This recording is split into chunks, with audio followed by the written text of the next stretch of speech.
All right, San Diego and Southern California, what's going on? Hour one, Jon and Jim. Good show lined up for you once again here today. We have homecoming tickets we'll give away this hour, and then we have another pair of tickets to give away during the show as well. So 2 pairs of tickets for San Diego State, Washington State, which is Saturday night at 7:30 at Snapdragon Stadium, and Trey White, who continues to lead the nation in sacks. He's had 11 of them through 6 games. He will join us. San Diego State's edge rushing sensation, the sophomore Trey White, will join us coming up at 3:30. Now, Jim found a tweet today. I know that's hard to imagine. Well, first of all, Jim was on with Talking Friars, so make sure to check that out on YouTube. Why listen to this when you can listen to Jim with Ben Fadden? He was on earlier today. How did that go, you and Ben? You know the reason why that you were on first with him? Because he'd prefer to have me on? No, because I couldn't go on first, so he just settled for you. I don't agree with that. He came back to me, and then we figured something out. That's not what he told me. Well, he told me that. So I think Ben's the liar. Of course, Ben's the liar. So you went on and talked about, I want to know if you talked about this. Forget about the podcast. Okay. So there was a tweet today from like MLB executive burner, right? Or whatever it is. Let me pull it up. The exact tweet was, MLB executive, hot stove, Intel, has 17,000 followers. They do a lot of projections on their page. Yeah. Well, here's the thing. I mean, anyone could tweet it, but we're going to run with it as if it has some type of real meaning. We're running with it. So they tweeted out, among other things, like contract projections for 2025, like Juan Soto, 14 years, $600 million. Okay. That makes sense. Or Pete Alonso, 8 years, $200 million. That doesn't make sense, but okay. It makes sense. Why doesn't that make sense? Because he's old and tired. Are you going to give him 8 years? He's old. Okay, but what you does that disagree? You think he's worth $200 million, Pete Alonso? That is complete overpay and reach. I don't personally, but I so think then if someone gave him $200 million, I think it would be around market value for what he gives I'd have to look. 40 plus home runs a season. How old do you think Pete Alonso is? 30. Okay. Am I right? Yeah, he's 29. He'll be 30 in December. Never. The way you're talking about him, you made it sound like he was 47 or something. If Xander Bogaerts can get $280 million, yeah, they're completely different players. Pete Alonso has more value than Xander Bogaerts. Well, that's fair today. That is fair. So $200 million to me almost seems maybe a little low, but anyway, I digress. No, he's a 2-WAR player. No, it's not. His career WAR is under 20. $200 million is an extreme stretch. How many home runs did he hit this year? Who cares? I'm just asking. 34. Is that the end all be all? How many home runs did Chris Davis hit when they gave him a $300 million deal, the worst deal in baseball history? 54. Exactly. But Pete Alonso has done it better for than multiple years. Chris Davis did it for 1 season. Okay, whatever. But in this tweet, how did we get here? In this tweet, they list Jurickson Profar. Well, because who believes this is accurate? That MLB executive burner says Profar's contract projection is 6 years, $84 million. What? Which is 14 per year. 14 per year times 6. He also says Ha-Seong Kim coming off this, what is it, rotator cuff or labrum? Labrum it's 3 years, 54. So I hope this guy's way off. I really do. Like, if Ha-Seong Kim's 3 years, 54, we'll never see him again in a Padres uniform. Mm-hmm. We agree with that. Mm-hmm. If Jurickson Profar 6 years, 84, you'll never ever again in a Padres uniform. Do you think the AAV for Profar at 14 million? High. I agree, but it's not like 22 million or some crazy number like that. We all know you. Let's say it out loud. You have to say years and dollars. What is Jurickson Profar going to get? You're going to say years and dollars. So say X years, X dollars. Say it out loud. I think he's going to get 3. You know the deal he's getting. 3, 2, 1. 2 years, 19 million. Exactly. You're right. Or 3 years, 29, 30 million. But could you see a world where someone offers him 2 for 28? That's a good question. So then no. Okay. Can but you? My point is not the overall contract. My point is the AAV. Okay. If the AAV is around 14, it doesn't feel like some crazy number. Right. I wouldn't go that high on Jurickson. Right. I would stick between 6 and 10 million. Okay. If you can get him for between 6 and 10 million AAV, then try to do it. Problem is, like, they don't really have much money to spend and much. But maybe they have the 8 or 9, like you said. Like they can piecemeal together $9 million. Like, I don't know the exact numbers. I'm just throwing out what I think the value of Jurickson Profar, which I would be comfortable with if the Padres went out and did this. Okay. Yeah, dude. 14, too much. What about 84? What about 6 that years? Number is the number million? that sticks out. You're like, whoa, excuse me. Who projected that number for him? Now you're projecting it off his last season. Yeah, it's a really good but year. You're also projecting that, like, of the 6 years in that contract, at least 3 of those years are comparable to what he did this past season, which I love Profar. He helped his team out in more ways than just on the field this past season. Vibes were very high with him, but I don't know if he's going to replicate what he did this past year again. Yeah, I mean, to your point, he'll be 32 before the season starts next year. And again, nobody's going to give him a 6-year deal. We don't even need to entertain it. But even a multiple year deal, Jim, are you willing off this year? Would you rather overpay for 1 year than give him the second year? As in, would you rather do 1 year, $11 million than 2 years, 18? 2 years, 18 is less AAV, but do you really want to give him a second year? What if he does revert to being the player that he was previously? And then you have him under control for another year beyond this. I think he'll get a multi-year offer. It may come from the San Diego Padres, but anything that's in that 4-year plus range, he's not going to be back here. Anything that's in that $14 million per year, he's not going to be back here, right? They have enough issues. If they're not going to give Luis Ariz $14 million per year, they're not going to give Jurickson Profar $14 million per year. Yeah, who's giving Profar 6 years? Nobody. MLB executive burner, or whatever this guy's name is. The person that tweets this stuff out is followed by some people that you have respect for, which one of them, Dennis Lynn, AJ Cassavell follows his account. Jim, your boy Ken Rosenthal. I have respect for people that follow you, but it's still you. True, but here we go. Bob Nightingale ain't following me. Jeff Fletcher ain't following me. Kylie McDaniel ain't following me. This might be a wrong usage of the terminology, but I heard it today in a podcast. I'm going to use it. It's like, I think it's what's called a false proxy, where you take something that doesn't mean anything and then equate it to what the person said. Just because Jeff Fletcher follows MLB executive burner doesn't mean that he's anywhere close on these deals, right? No. I'm not saying that. I'm not saying that his close. Content might be decent. What I'm saying is, and I have to do more research on this account, but what I think this account isn't like an opinion. Right. It's based off of the year this player just had going into free agency. So what this account is saying is based on the year that Profar just had, all-star career year, 800 plus OPS, 4 home runs this year.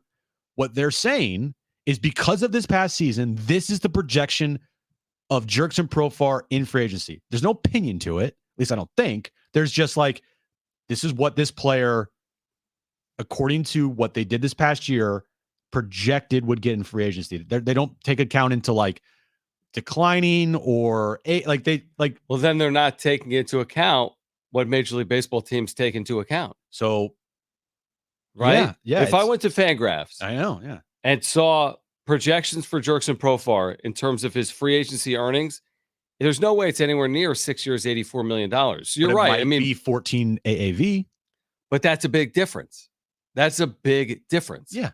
Giving Teoscar Hernandez a 1-year deal that the Dodgers gave him, how much money did they give him? 20 something is a lot different than them giving him 6 times 20 something. Yeah. But what it's saying is Profar this past year played like an $86 million 6-year contracted player. Well, you and I think that's a reach. I mean, even I think that's an extreme reach. A 32-year-old coming off a good year in today's baseball, where these players get squeezed. I've said this before. Top 1% gets everything. Mm-hmm.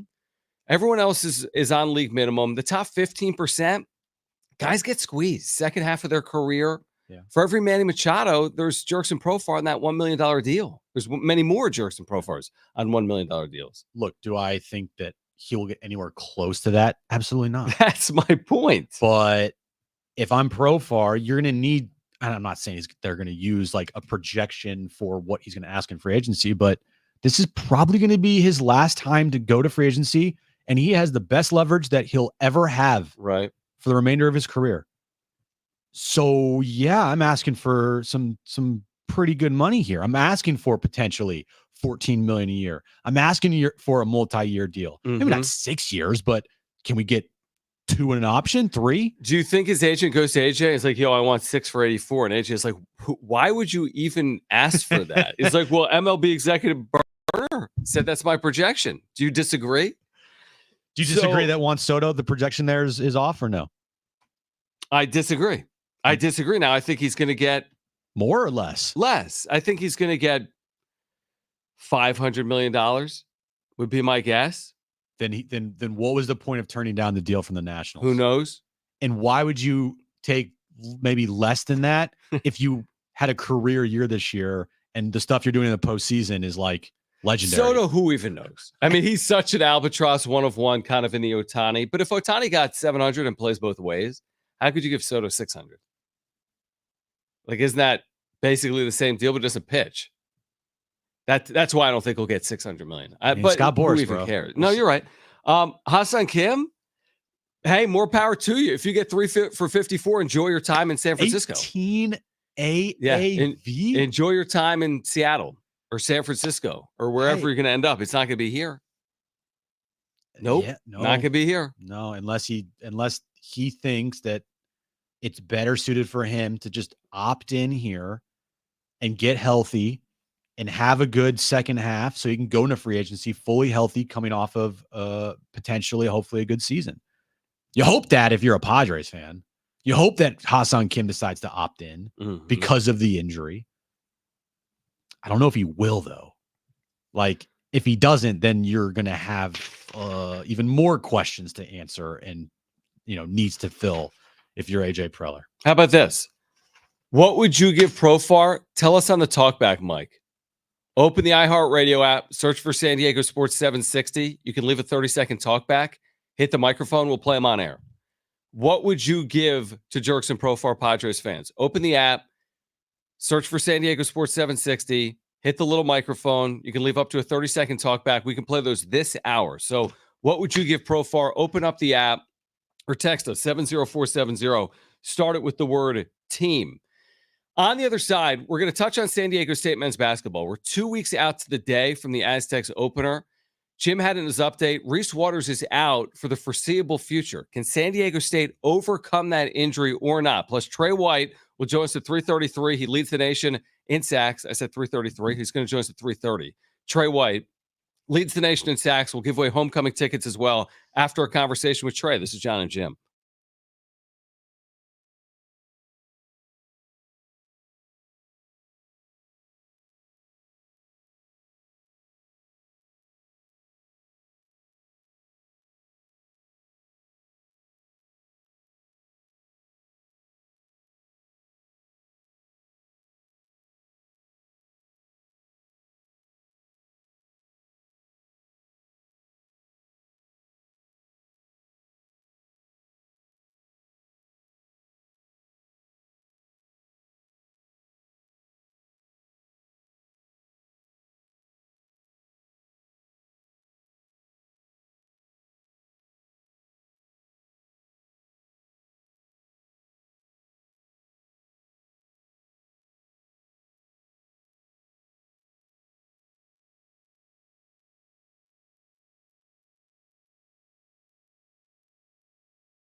All right, if you missed our 2024 iHeartRadio Music Festival, you can watch the best moments exclusively on Hulu. Some of the biggest festival headliners from around the world assembled on one stage, one show. Keith Urban, New Kids on the Block, The Black Crowes, many more. This is the only time, Jim, you'll see a lineup of superstar performers like this one on one stage. This week, if you had the best Woodstock shows all together, see it all at our 2024 iHeartRadio Music Festival streaming on the Hulu. Like, would you go to the iHeartRadio Sports Talk Festival? Like, Jon and Jim from San Diego, Bob Carter from Minneapolis, Mike Francesa from New York. He works for another podcast. Here it is. Would that have an appeal like Comic-Con for sports talk? Right? They do it for like BravoCon, where you can like meet like Real Housewives and all those scripted show or reality shows. I'm serious. Like the where they're on a yacht. You know what I'm talking about. You know what I'm talking about. Yeah. With the captains and the drama and the guests. Below deck. Yeah. Like you can meet the stars. Yeah. Should we do a 760 con? With what?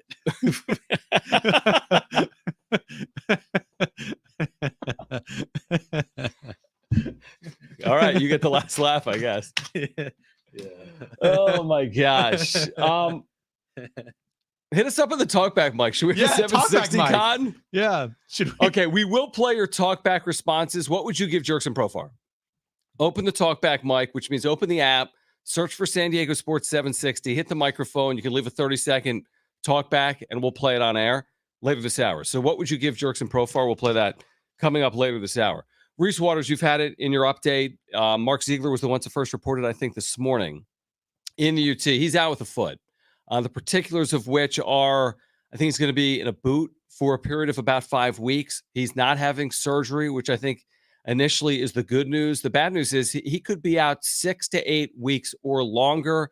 You do the math on that, you're looking at the middle of December, potentially, maybe later than that. Maybe it's the 1st of January when conference play begins. He's the only returning starter for San Diego State from last year. Mm-hmm. He's their only preseason All-Mountain West selection. They've had a lot of turnover. Now he's out 6 to 8 weeks, if not longer. Can the Aztecs overcome not having Reese Waters or not? I mean, yeah, BJ Davis is going to just put up 28 a night. Yeah. It's a tough loss. It is, because Reese, to me, going into the season, before all of the injuries and everything, he was the guy that I was looking at as taking that leap to become this team's leading scorer, averaging 15 to 18 a game. You know, like, what do you average last year? 10? That's a good question.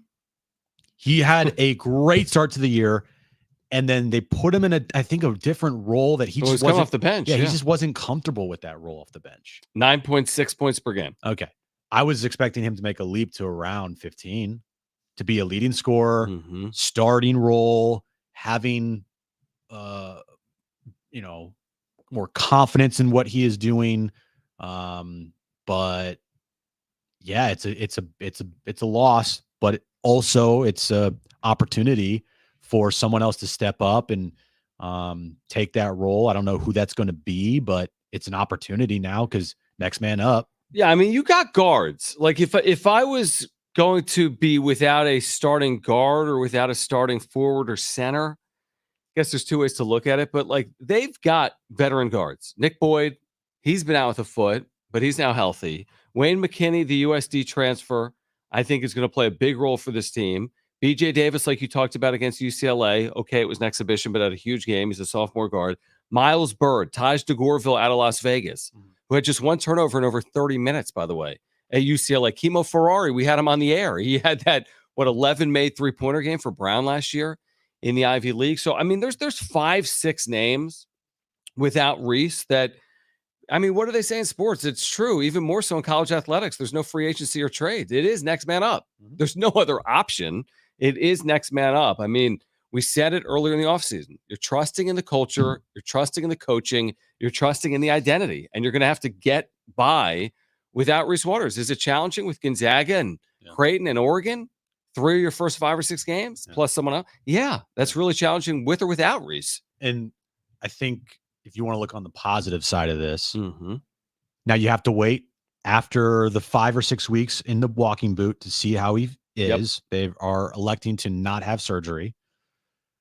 If he does, like this, let's say best case scenario, he returns 6 to 8 weeks and he's fully healthy.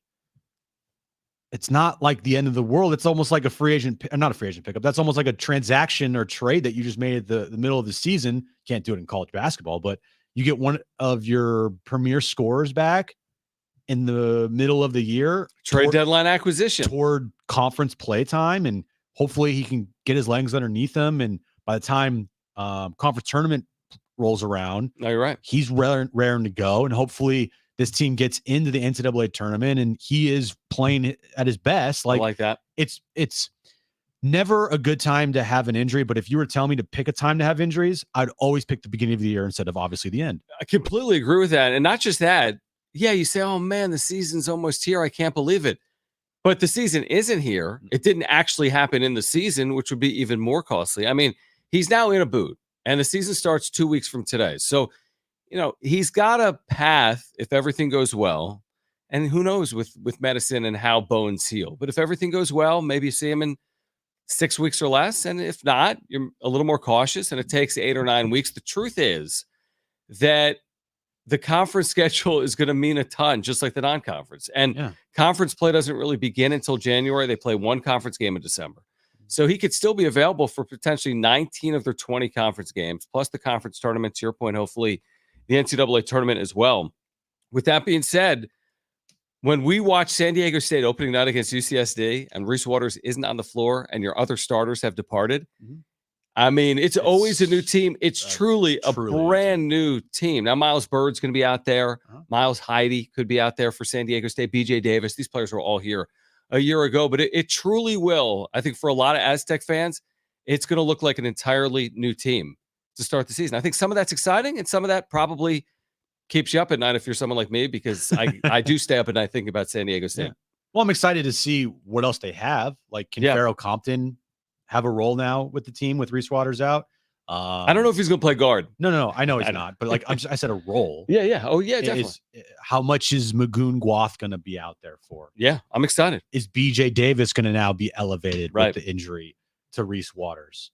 I'm excited to see what it's going to look like. They are a lengthy team. We watched them at practice the other day. You've seen them more than I have, but they're long. They're athletic. Defense is still going to be a staple of this team. I think they could be a good defensive team still. And truthfully, Reese, his biggest weakness was defense on the floor. Would you say that? He's a scorer. He's a scorer, but I think he's a good defender. I think he's a good defender too, but I'm saying like his biggest weakness to me, he's not like a defensive guy. He's a scorer, and this team, I think, defensively is still going to be good even without him. Trey White, San Diego State's edge rusher, leads the nation in sacks, will join us next. Plus, we'll give away homecoming tickets for Saturday night at Snapdragon Stadium. Stay with us.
All right, this update is brought to you by Staples Stores. We'll start with the Aztecs basketball team. Not good news on the injury front today, as Reese Waters will be out 6 to 8 weeks with a foot injury. NBA last night, season underway. Lakers, they won their season opener over the T-Wolves 110-103. Bronny and LeBron got in the court together. Bronny in his debut, 0 for 1, 1 rebound, -5 in 3 minutes of action. NFL news of the day. Chiefs, they traded for wide receiver DeAndre Hopkins. And this update's been brought to you by Staples.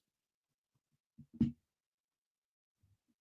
right, we're going to give away tickets for homecoming coming up after our conversation with Trey White. He's with us, the Chula product. He's out of San Diego, 3rd year as an Aztec. He leads the nation in sacks. He's with us right now, Jon and Jim, San Diego Sports 760, home of the Aztecs.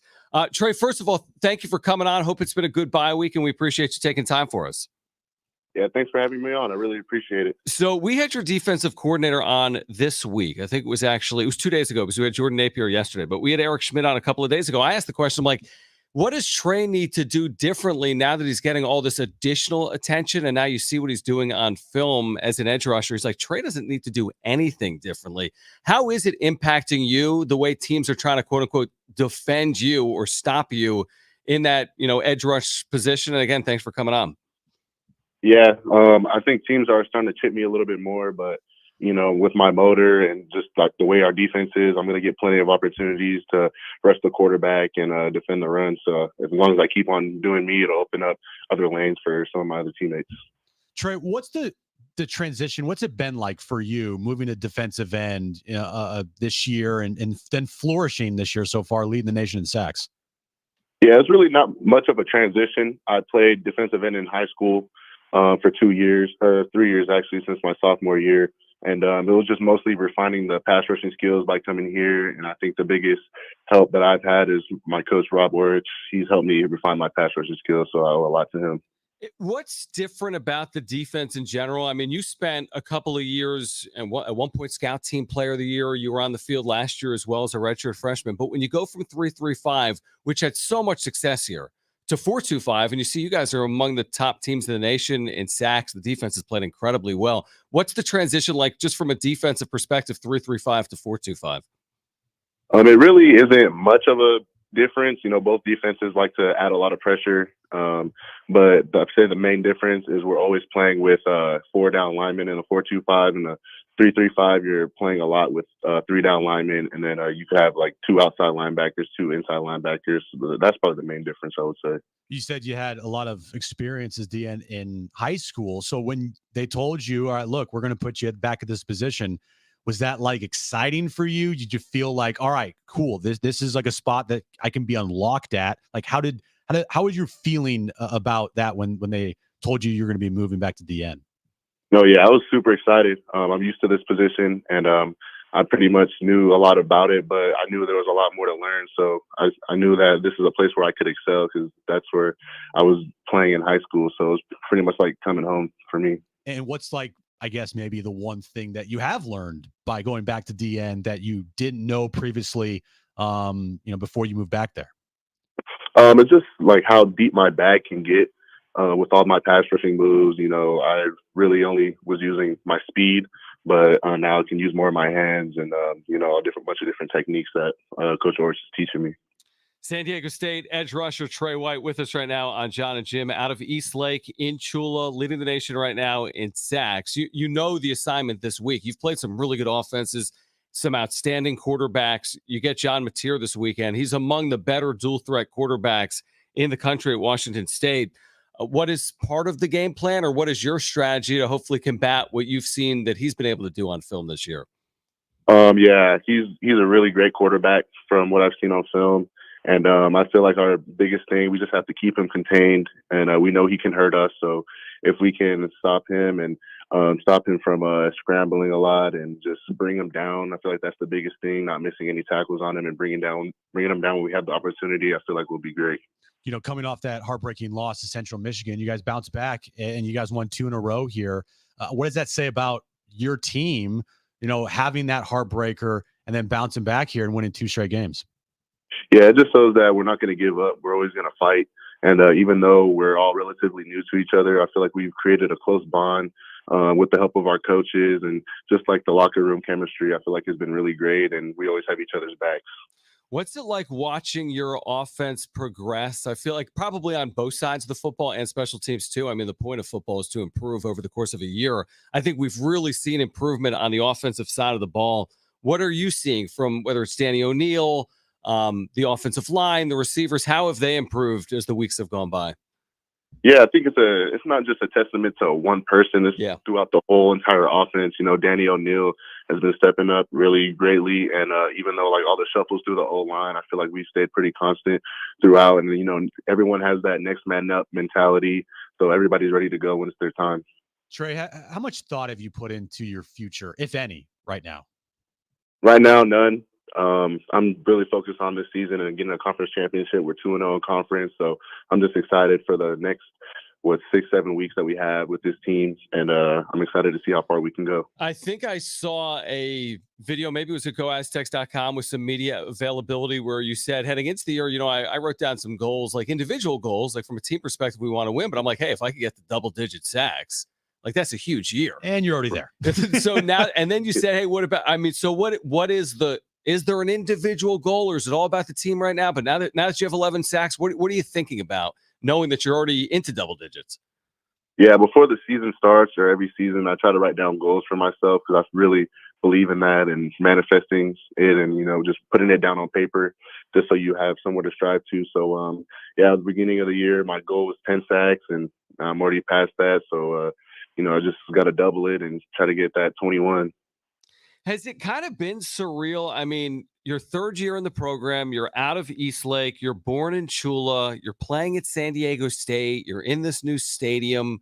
We don't know, your future's your future, like anyone. But what's this opportunity been like for you? Playing in front of friends and family, quote unquote, staying home. What have these 3 years been like for you personally? Yeah, it's just been a blessing to be here. You know, my family and friends get to come out and watch me, and I get to play for San Diego State, who I grew up watching. So, you know, just me doing my thing and, you know, making my family proud is just a blessing right now. So I'm really happy I can do that. You mentioned the new goal here, Trey, 21. I'm sure you know, like, and if you don't know, the all-time record for sacks in a season by an Aztec is 21. So maybe 22 after hearing that, like, might be the new goal here. Try to break that record set by Mike Douglas in 1976. Yeah, I guess 21 and a half, I guess. Yeah. We got to get above 21 here. Yeah. Yeah. I love it. Trey, before you go, you know, you look at what's to come here. You've had a couple of bye weeks, and now it's 6 games in 6 weeks. Like you said, 2-0 in the league. Do you feel as if the team is kind of playing the best that they've played to this point, and they've put themselves in a position where they can, you and your teammates can play some of your best football still ahead? Yeah, most definitely. I feel like we're coming off a clean slate. We're 3-3, but I think of it as 0-0. So as long as we just do our jobs and, you know, just keep on fighting every single game, because we know winning isn't easy, and I think we'll be just fine. Chula Vista's Trey White out of Eastlake High School, again, leading the nation in sacks, getting ready for homecoming on Saturday at Snapdragon Stadium against Washington State. Trey, we appreciate you taking time for us. Best of luck this weekend, and we'll do it again, all right? Yeah, sounds good. Thank you. I appreciate it. And go Aztecs. There we go. Trey White, really well spoken. An incredible season. Goes without saying. I mean, 15 tackles for loss, leads the nation. Mm-hmm. Or excuse me, leads the Mountain West. 11 sacks, leads the nation. Mm-hmm.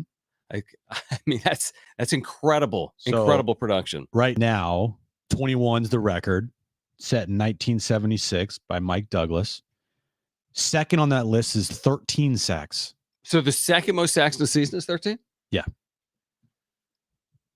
That's what it says here. Okay. I tweeted something out when he got to 11 after Wyoming. Where are you, Jim? I just typed in San Diego State Aztec sack record. Yeah, I saw a list 2 weeks ago and I posted it, but it's been 2 weeks. So you're saying if he basically is 2.5 sacks away from being the second best single season in the history of the program from a sack perspective, it's pretty good. Yeah, that's what it says here. I mean, that's Google's wrong, but I think 21's the number here, and it looks like the second all time is 13. Someone else wants to look, they can. I'm looking right now. This is enthralling. You're right. Second most is 13, 1987. Yeah. What's third? So I don't have the list. It was 12 and a half. Fourth is Baja Biamila, who had 12 twice in 97 and 99. Cam Thomas, we saw, have 11 and a half. Both NFL guys there. Yep. And then Trey White, who's got 11 this year in 6 games. That's 7th most in the history of the program, which is a good number. Let's go with number 7. He wears 47. Caller 7. Ooh. You're going to homecoming on Saturday night against Washington State to see San Diego State. The number to call is 877-767-4760. We have 2 free tickets to Saturday night at Snapdragon Stadium at 7:30. Aztecs in Washington State. Caller 7, you have 2 free tickets to see the Aztecs at Snapdragon this weekend. Should be a perfect weekend for football. The number to call is 877-767-4760. Call right now. On the other side, open the talkback mic. Leave a 30-second talkback. So open up the app, search for San Diego Sports 760, click on the little microphone icon. You can leave up to a 30-second talkback. What should the Padres give Jurickson Profar? What are you comfortable with? 1 year, $10 million, 2 years, $20 million?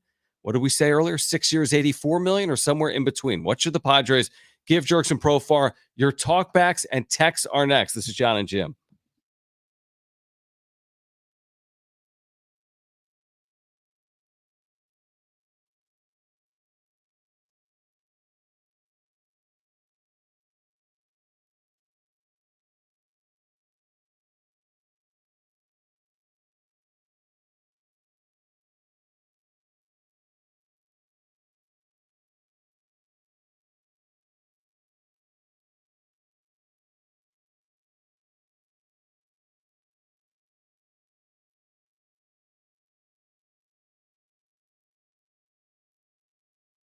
All right. Hey, guys, it is Jon and Jim, and we've been telling you about our friends over at Jamul Casino. It is a great time to get out there. The World Series gets underway this weekend. The NFL, of course, returning Thursday night. We'll have it for you actually right here on San Diego Sports 760. And then every single Monday night throughout the month of October, chances to win big out at Jamul Casino. Yeah, you can win big with 10 winners every hour at 7 p.m., 8 p.m., and 9 p.m. Their Onyx players are going to receive an extra $100 in cash bonuses on top of their winnings. Plus, you can earn entries all month long by playing and getting 2-time entries on Tuesdays with at least $500 in cash for all winners and a chance to win up to $25,000 in cash. You'll love their food as well. You need to check out Tony Gwynn Sports Pub if you're a sports fan, because you can watch all the games there. They've got amazing Tony Gwynn memorabilia. They have spectacular food and drinks. And then Jamul has endless dining as well, 5 nights a week. Their endless dining options include a Saturday surf and turf buffet. They've gone over the top with perfect combinations of succulent steaks, delectable seafood, and more. Yeah, Tony Gwynn Sports Pub. We were there about, a couple weeks ago? A month ago. Yeah. And it is a awesome spot to watch a sporting event. Baseball, postseason action, NFL, NBA, NHL underway. Get to Jamul Casino, Tony Gwynn Sports Pub. Watch a game, have some good food. Jamul Casino, it's fun above all else.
Right back with you here on Jon and Jim. We do have Howell Spring tickets to give away. We'll do that in the 4 o'clock hour. We have more homecoming tickets to give away as well for Saturday at Snapdragon Stadium. We'll do that coming up at the 5 o'clock hour. We'll broadcast downtown tomorrow for the men's basketball event that is supporting the Mason Foundation at the Hendry Hotel. So be there tomorrow on Jon and Jim. Actually, special show hours tomorrow before Thursday Night Football, 2 to 5:15. Yep. Before the big game. The big one. On Thursday Night Football that everyone's been talking about. Isn't it the Vikings and the Rams? It is. Yeah. The Vikings Rams game. Huge matchup. You can hear it right here. Yes. With JB Long on the call tomorrow at 5:15, San Diego Sports 760. We also have Ben Fletcher, Sandy Long, 12 to 2, correct? Tomorrow. So we're with you all afternoon long tomorrow on San Diego Sports 760. We asked people to throw out numbers for a Jurickson Profar deal. Not really an extension at this point. We're going to reach free agency. We have texts that come in at 70470, start with team. We also asked people to hit us up with the talkback line. Got a couple of people that have weighed in on the talkback. Why don't we play a few of these? We have a number. Let's play a couple of these reactions off the talkback line for Jurickson Profar. DJ. Profar's worth synthesize.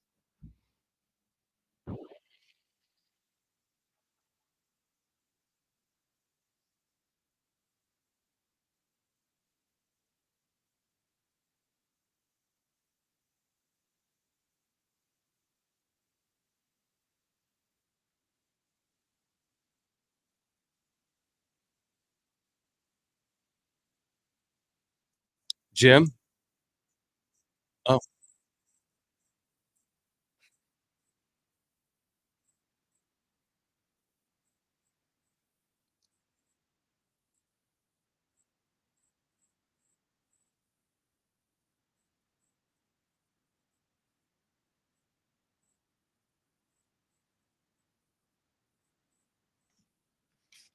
Thanks, false proxy. Okay. Go have some coffee or something, Proxy.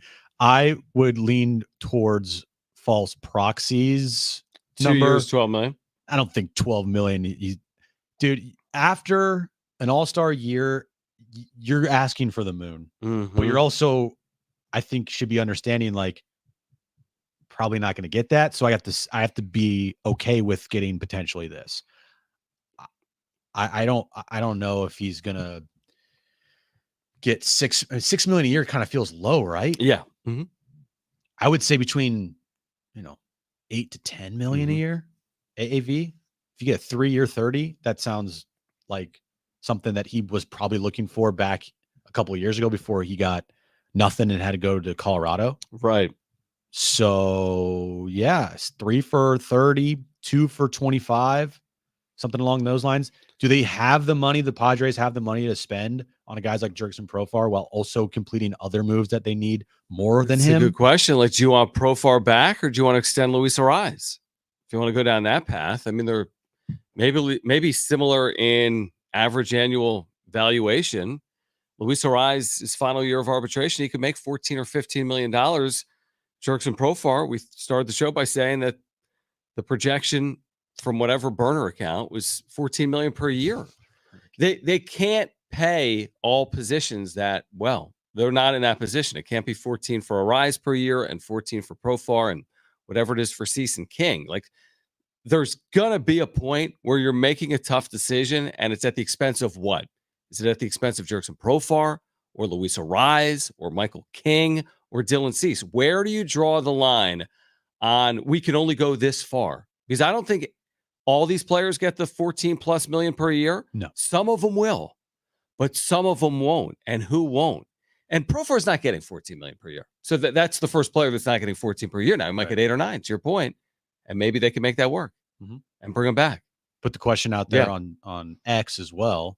What contract would you give Jurickson Profar in free agency? John Schaefer said 2 years, 18 million. That's me. Oh, it is? Yeah. Oh, cool. Dale says 2 years, 12.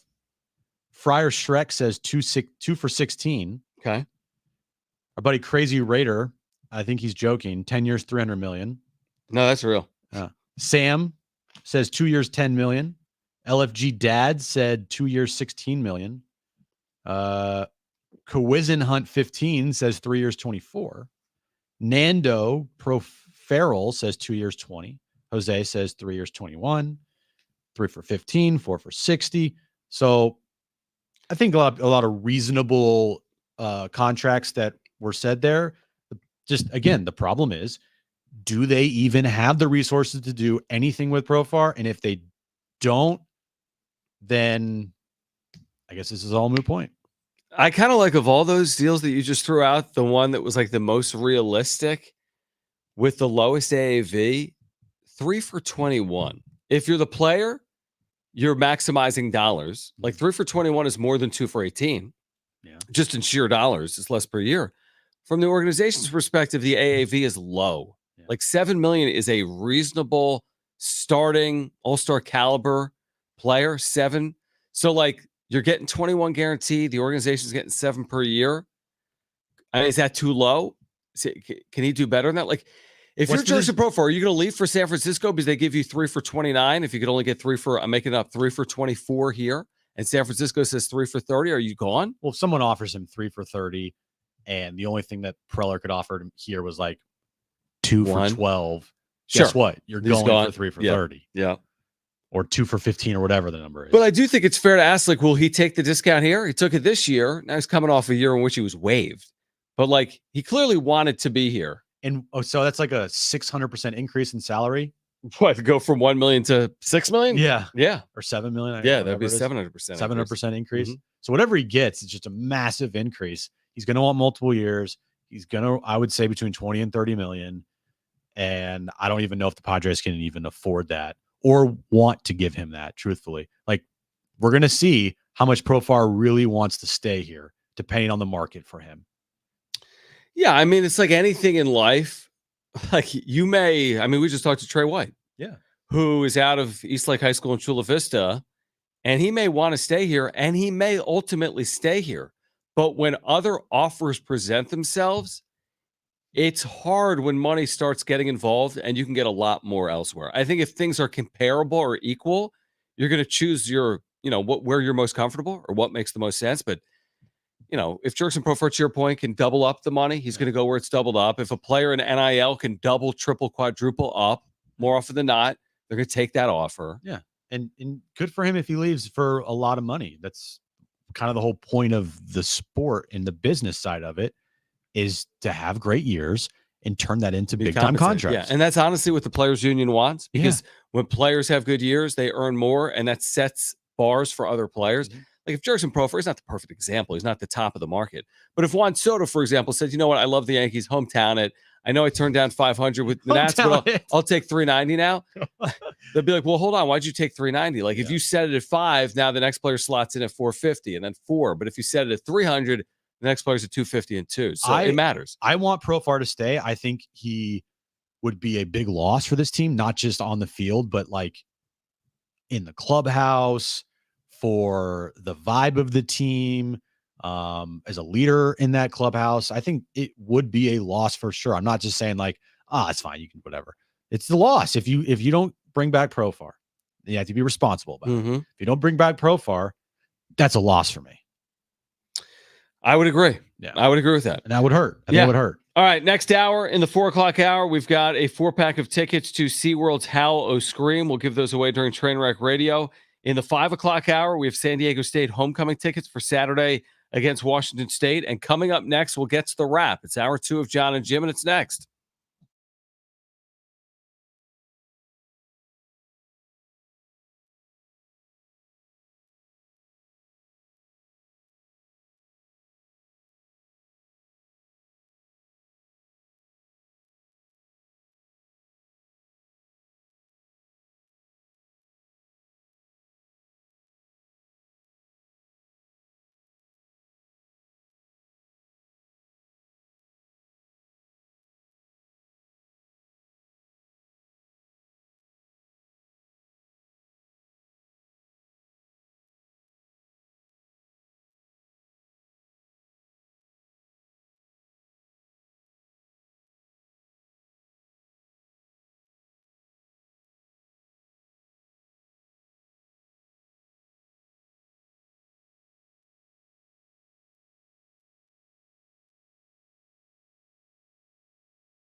This update is brought to you by Audible. We'll start with the Aztecs. Not good news for them, as Reese Waters will be sidelined for about 6 to 8 weeks with a foot injury. He's in a walking boot for the next 5 weeks before he is going to be reevaluated.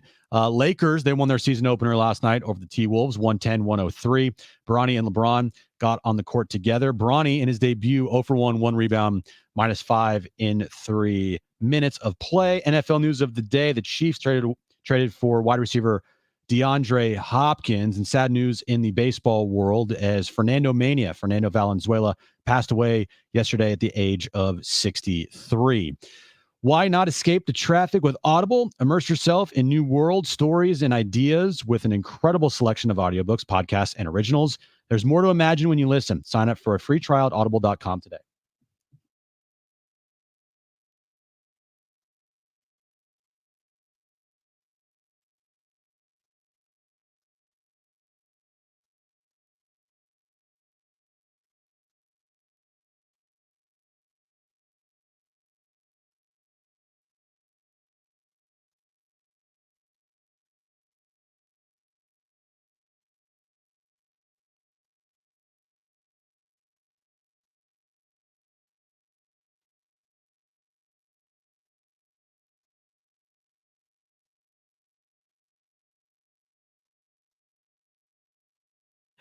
All right, San Diego and Southern California, what's going on? This is hour 2 of Jon and Jim. Here until 6 p.m. We do have Howl O Scream tickets to give away. We'll do that this hour. We have homecoming tickets for Saturday. San Diego State, Washington State will give those away as well. We're on hiatus from the baseball postseason. It's about a, week-long layoff between games? 4 days. So they had no, it's longer than that. Well, game 6 was on Sunday night. Monday, Tuesday, Wednesday, Thursday, Friday night's game 1. So 4.5 days. Almost. Game 6 was on Sunday night. Yeah. Man. Game 1's Friday. So it feels like it's been a while. Well, yeah, it does feel like it. Like when there's no baseball games in between the post. The Yankees series ended Friday? I think it was Friday night. And then you're right. The Dodgers series ended Sunday. They played that Sunday night? Yeah. Okay. Yeah. So then 4 days off. Yeah, you're right. No. Yankees Guardians ended on Saturday. Yeah, that's Saturday. Oh, okay. So, Saturday night, Sunday night, Friday night, 2 nights away here. Game 1. The Yankees had a bye. Yankees had a bye. And the Dodgers had a bye. Yeah, so it kind of just debunks that whole theory now of like, if you get a the bye, then you're but screwed. It's almost like they both have double buys because the way it works out is you don't play in the first round for 5 days. Yeah. And then like the Yankees have 5 days off before the World Series. The Dodgers have 4 days off and they're not traveling. At least it's not like Friday. an 8-day layoff. 8-day layoff, like a long time it was ago. there was the Rockies team that had a 10-day layoff or 8, 9, 10-day layoff. They went undefeated in the postseason before getting to the World Series. They got swept. Yeah. So game 1, Friday night. I don't know what to say about it other than I'm not prepared for the Dodgers to win the World Series. So right now I'm just going to root for the Yankees and see what happens. Is the way I'm treating it. It's not a David versus Goliath matchup. Not at all. It felt like it was with the Dodgers against the Mets. Mets were like the definite underdogs there.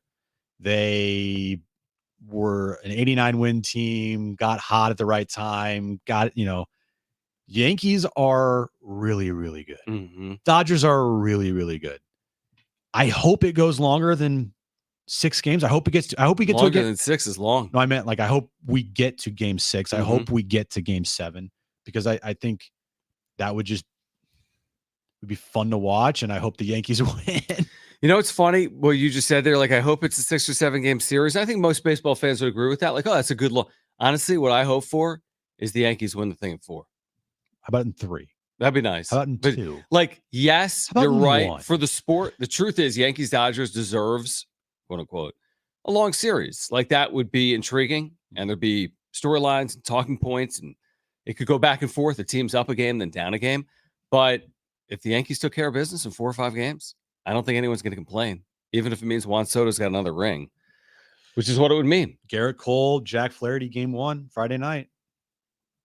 5:08 Pacific Pretty good matchup. from Dodger Stadium, game 1. Go Yankees. Yankees and Dodgers. All right, chance to win Hello Scream tickets coming up later this hour, but right now let's get to this. It's time for The Wrap, presented by Sombrero Mexican Food. Check out their website at sombreromex.com.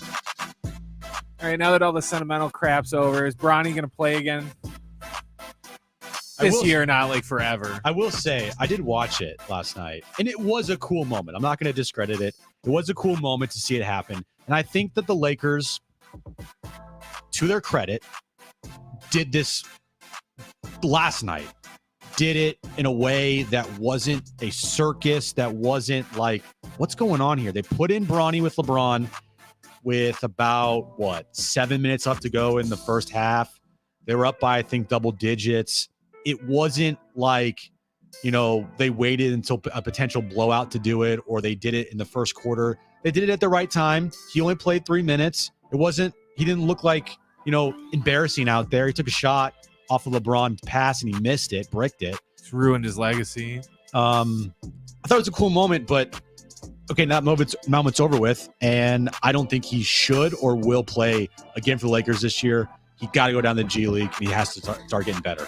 I think he will play for the Lakers again this season because he's on a two-way deal, right? To be in the NBA and to play in the G League, he has to be on a two-way deal. He has a two-way guaranteed contract. Okay, so he'll play again. He'll play again this year. There's no way that's it for the season because that makes it look like even more of a sideshow. No, you're right. So because of that, I think to start the year, he'll have a period of time. To end the year, there'll be some opportunities likely in that meat of the schedule, 40 or 50 games in the middle of the year. We're not going to see him because he'll be wherever the team is, El Segundo, wherever that G League team is. But he'll have more opportunities. Now, is he going to have more than 3 minutes of opportunities per game? Probably not, but I think he'll have more opportunities. Next question. Should the Padres re-sign Jurickson Profar? I think that bringing Profar back would be a good thing. It's just all dependent on how much money you're going to have to pay him, how much money he wants. I think they should bring back Profar, but only for the right contract. And if it's, some crazy number, then unfortunately it's bye-bye Jurickson. But like I said, if they don't bring him back, I think that it's a big loss in more ways than just one. Yeah, I agree with you. I think that if they can re-sign him, they should re-sign him. I would expect that he would take a little less to stay, but I don't think he would take a lot less to stay. And if you're the Padres, it's got to work for both parties. So if you have to give a second year, you give the second year. If you have to give another $1 million per year or $2 million per year in AAV, maybe that's worth it for the team. So yeah, I think he should be considered a priority. I don't know if he's the priority, but I would make him a priority this offseason. Next question. Will the Celtics win the back-to-back titles? They looked good last night. They made 17 threes in the first half. That's crazy. I think they shot 60-plus threes last night. Jason Tatum was 16 for 18 from the floor. I got to see at least the first week here of games to even have an opinion, because I truthfully I feel kind of disconnected. I don't have a good feel on who the top team is. I guess the Celtics by default because they just won a championship and they have everybody returning. So that's my answer.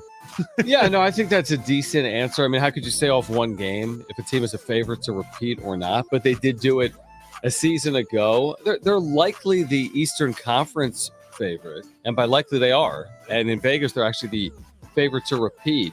But only 4 teams have played this year, right? There were 2 games last night? Yeah.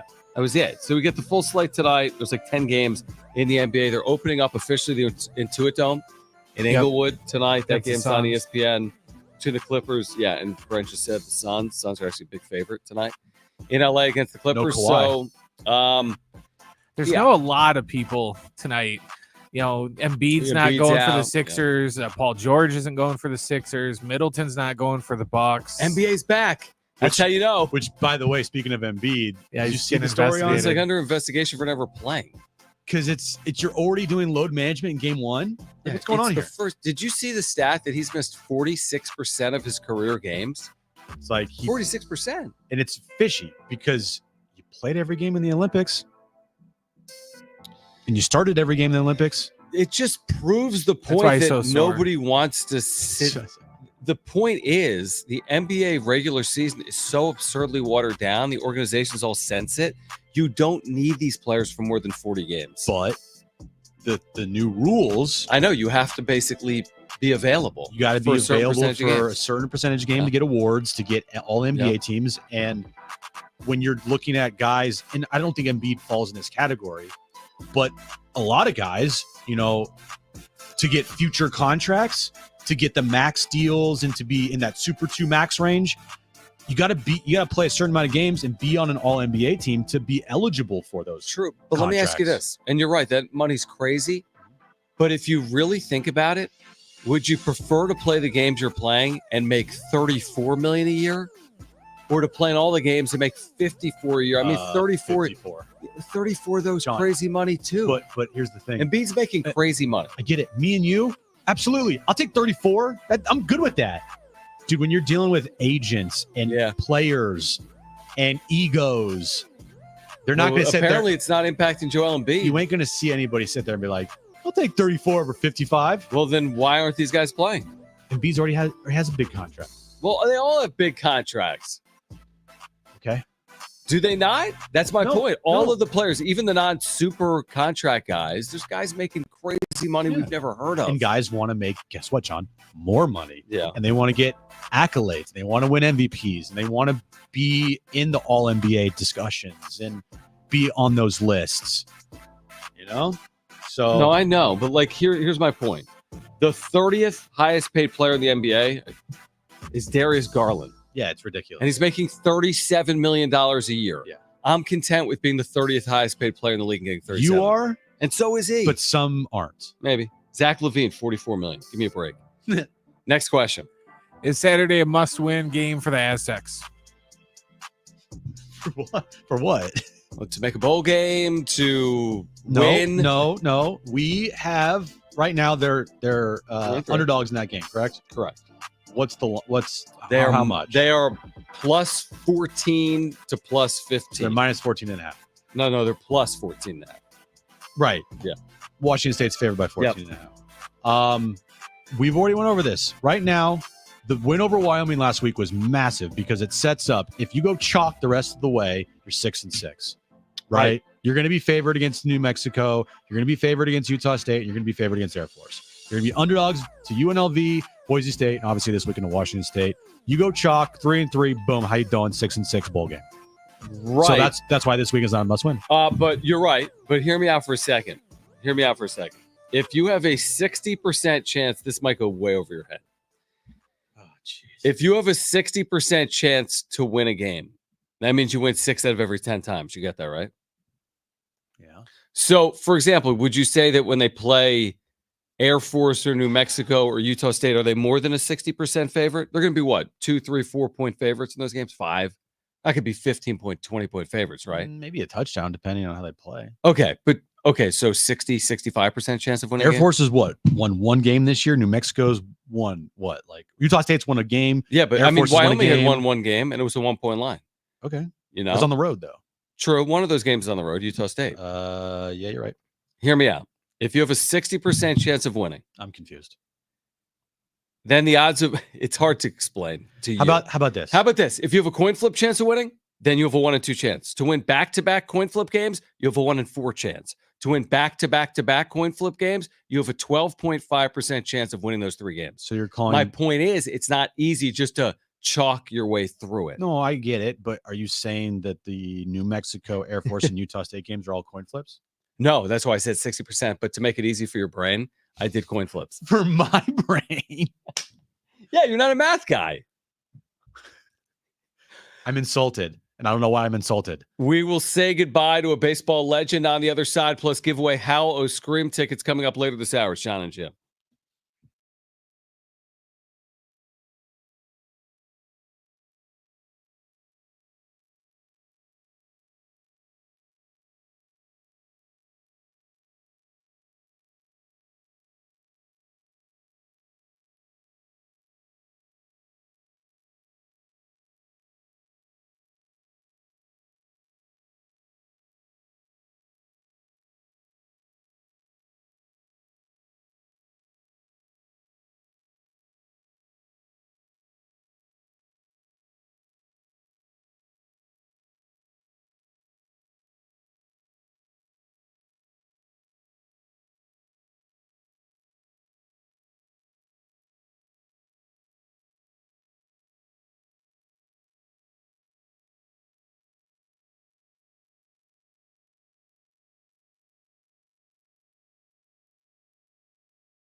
All right, San Diego Sports 760 has 13 chances for you to win $1,000 every weekday with the inflation vacation. Listen to the nationwide keyword at the top of every hour from 6 a.m. through 6 p.m. Then enter it at sportsfd.com. Your chance to win Howl of Stream tickets this hour, and at 5 o'clock hour, you've got another chance to win homecoming tickets for Saturday at Snapdragon Stadium.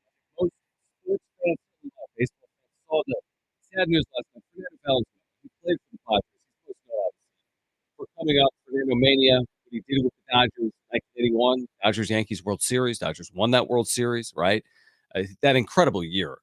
He passed at the age of 63. I don't know if the cause has been disclosed by the family or not. He had been dealing with the sickness, I think, for the last month or so of his life. I mean, Fernando Valenzuela had a very good, successful career, but rarely have we seen a baseball player in the last half century take the sport by storm like he did. There are examples, but he's right at the top of the list of taking the sport by storm, which is what he did with the Dodgers in 1981. Yeah, Can't argue that. And this wasn't just like a one-year wonder. No, very good career. It wasn't like a Linsanity thing where it's like, oh my gosh, his first 9 starts were amazing. Then he fell off a cliff. I mean, the dude was an all-star for 6 straight years coming into the league after 1981 with the Dodgers.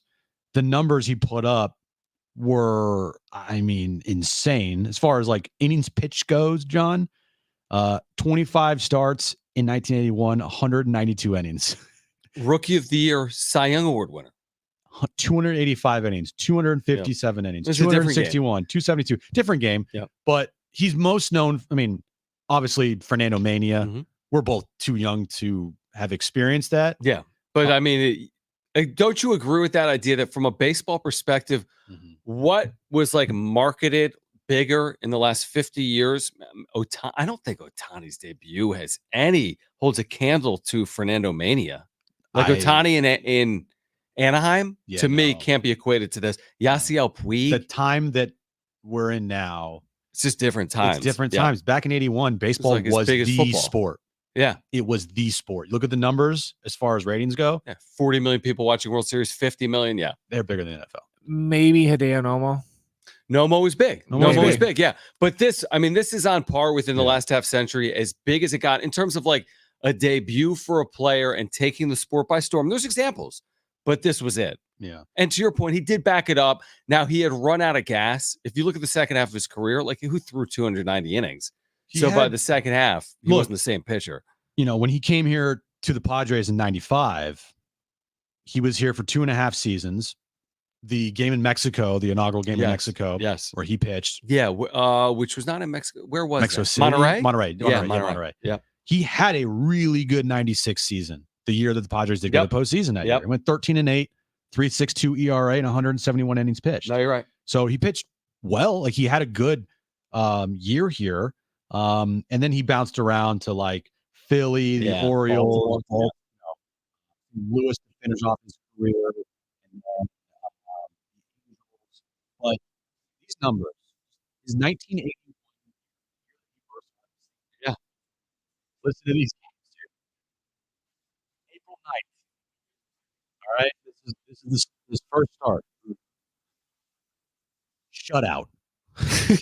Right. His next start. Complete game. Gave up 1. Mm-hmm. Third start. Shutout. Fourth start. Shutout. Fifth start. Shutout. Sixth start. Complete game. 1 run. Seventh start. Shutout. Eighth start. Complete game. 2 run. He was incredible. He was something that I don't know if we'll ever see again as far as that type of hype because of the landscape of the world today. And yes, he is known for being a Dodger. And do I hate the Dodgers? Yes, I do. But there are players that transcend, I feel like, the hatred for a franchise. You know, like Willie Mays. If you don't like the Giants, it's hard to hate on Willie Mays. If you hate the Dodgers, it's hard to hate on Vin Scully and Fernando Valenzuela. Those two guys, to me, they kind of just transcend the rivalry and the hatred of a team, and you have nothing but respect for those players and people. I agree with that, although I think Shohei has kind of spun that around. Now, maybe some of that's from off the field. it's But Shohei Ohtani will go down as a historical figure in the history of the sport that will transcend team for some. Like, right, when you look back at Ohtani's career, a lot of people be like, wow, Ohtani, what a brilliant, one of the game's greats in the history of the sport. I mean, more so than Valenzuela. I mean, his record-breaking feats will far exceed Fernando Valenzuela's impact in the game. I would say Just as a player. maybe, but to me, I don't know everything about Fernando Valenzuela's career, obviously. But being in the time where I'm right in the middle of the Shohei era, I'm sorry, but the weird betting scandal. Well, that's what I'm saying. If that's fair, if and that's a $700 million deferred, which baseball wrote off on it, giving the Dodgers basically like, gimme. Yeah. That changed my opinion. But Okay, so that's a different team. But if that didn't exist, then I'm serious. Because I understand what you're saying. I think a lot of people feel the same. If there was no betting scandal, which I think other than that, Mrs. Lincoln has to play. $700 million contract really is his fault. I made it for the Dodgers' fault and it's not his fault. Apparently, he was the mastermind behind True, it. true. And yeah, but he didn't know guy was wiring money Right, from him. yeah, but he he's can the do that. mastermind. Right. Okay, so these are valid points that Right. we've made. If the $700 million was fair and square, if the betting scandal didn't exist, would you change your tune on Ohtani as more of a impact on the sport than the team? I mean, maybe. I don't Probably know. not. Probably not, because he also signed in free agency and he didn't come up with them. Yeah. Fernando Valenzuela came up with the Dodgers. 20 wins, came up with the Padres. Right. Willie Mays with the Giants. Also, Ohtani isn't the first Japanese-born player to make such a massive impact, although he's made a massive impact. I don't know how many Mexican-born pitchers have made that type of impact at that point. Like, there's not been a crazy pipeline from Mexico to the major leagues. Over the last quarter century, there's been a huge pipeline from the Pacific Rim and Japan to Major League Baseball. He is an icon in the Mexican baseball community. Of course he is. When you think of baseball or the Mexican baseball community, it's hard to think of somebody before Fernando Valenzuela. Like, think of someone else, they can't. And passed away at the age of 63, so young. I know he was dealing with a sickness. I don't know if it was cancer. I don't know. I don't know, but I just know that over the last year, you see pictures of him, and he was really skinny. Like, you couldn't even recognize him. But his impact on the game is transcendent. He is an all-time great, even though he was a Dodger. He created a moment in time that will never be replicated. You grew up in the early 80s. You were like 15, 16 years old. Fernando Valenzuela was like the thing. Like, it was No doubt. everything. No doubt. Like you said, it was a different world in terms of the impact of baseball in America at the time was a lot different than this. 45 years later. All right, we'll get back to Padres baseball on the other side. We talked about Jurickson Profar. What about another impending free agent for season? Plus, we'll give away a 4-pack of tickets to Hal O'Scream. That's next on Jon and Jim.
This update is brought to you by Audible. We'll start with the Aztecs basketball team. Not good news today, as Reese Waters is going to be sidelined for about 6 to 8 weeks with a foot injury. He'll be in a walking boot the next 5 weeks before he will be reevaluated.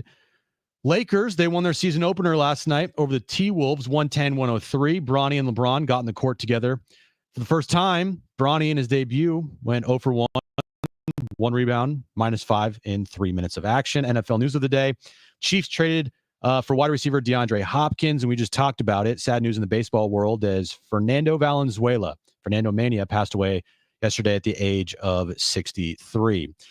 Why not escape with the traffic with Audible? Immerse yourself in new world stories and ideas with an incredible selection of audiobooks, podcasts, and originals. There's more to imagine when you listen. Sign up for a free trial at audible.com today.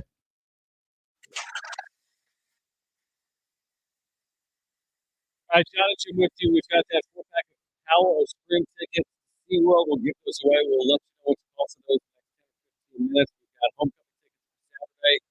We'll give those away. Well, have you seen any of the videos? I think we might have watched the preseason game. Have you seen much of the Intuit Dome or any behind the scenes stuff on social?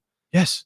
Okay, you have. I showed you one day during the back page the cool media row where they had everybody has right. Everyone's on like video screen. Yeah. Video screens that you can watch the feeds of multiple broadcasts, and you can also watch like every other game if you want. Dude, the thing is so technologically advanced. I mean, it's all about technology. They're playing Phoenix tonight. They've got like digital displays outside the Phoenix Suns locker room and in it. And then the opposing teams have these elaborate weight rooms as well. Like they truly did. Steve Ballmer is one of the richest people in the world. He's not just, when people say like, oh, he's one of the richest people in the world, like they're not kidding. He's a multi-billionaire. And the priority here was like, I will spare no expense. Like they were a tenant inside crypto, and now he built his own thing. I mean, there's some ridiculous arenas with SoFi and what the Cowboys did, but this thing is almost like went too far. It's like it's so technologically advanced. They have t-shirt launchers that can hit every seat in the arena.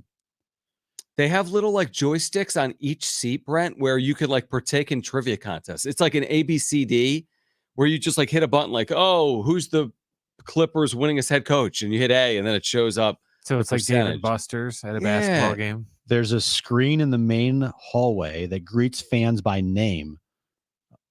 Really? Yeah. What? Yeah, everything's in-app ordering. Like there's no, like it's all just technologically savvy. Yeah, the seats, the LED armrest, USB-C charging ports, and video game style buttons. The buttons can be used for trivia games and fun activities on the Halo board. They also like can award people based on how loud they are. They have like they know like how loud each seat is. They created a behind one of the baskets, it's like a soccer fan section, like supporter section in soccer. They did the same thing for the Clippers here behind one of the baskets. Well, it's based off Viejas Arena, and you can't sit. It's just like it's a standing only, and you have to be like a super fan to sit there, and you got to make noise the entire game. Yeah, the Bucks used to have that when Andrew Bogut played for them. They had what they call squad section 6 because he was like Australian, right behind the basket. It was right on the corner off the side of the basket. Here's the problem: that Steve Ballmer can build his fancy arena, but the team. The problem is, like I'm looking at tonight on StubHub, opening night. What was it last night to watch Bronny and LeBron? It's different. That's LeBron James. What was it? Hundreds and hundreds, right? Had to have been. So right now, this is opening night. I can get in for 80. Okay. But what is game 2? What is this Portland Clipper game? Let's see. Game 2, $40 to get in. You built the most expensive arena ever built in the history of the world. And I can get into the second game. That's good.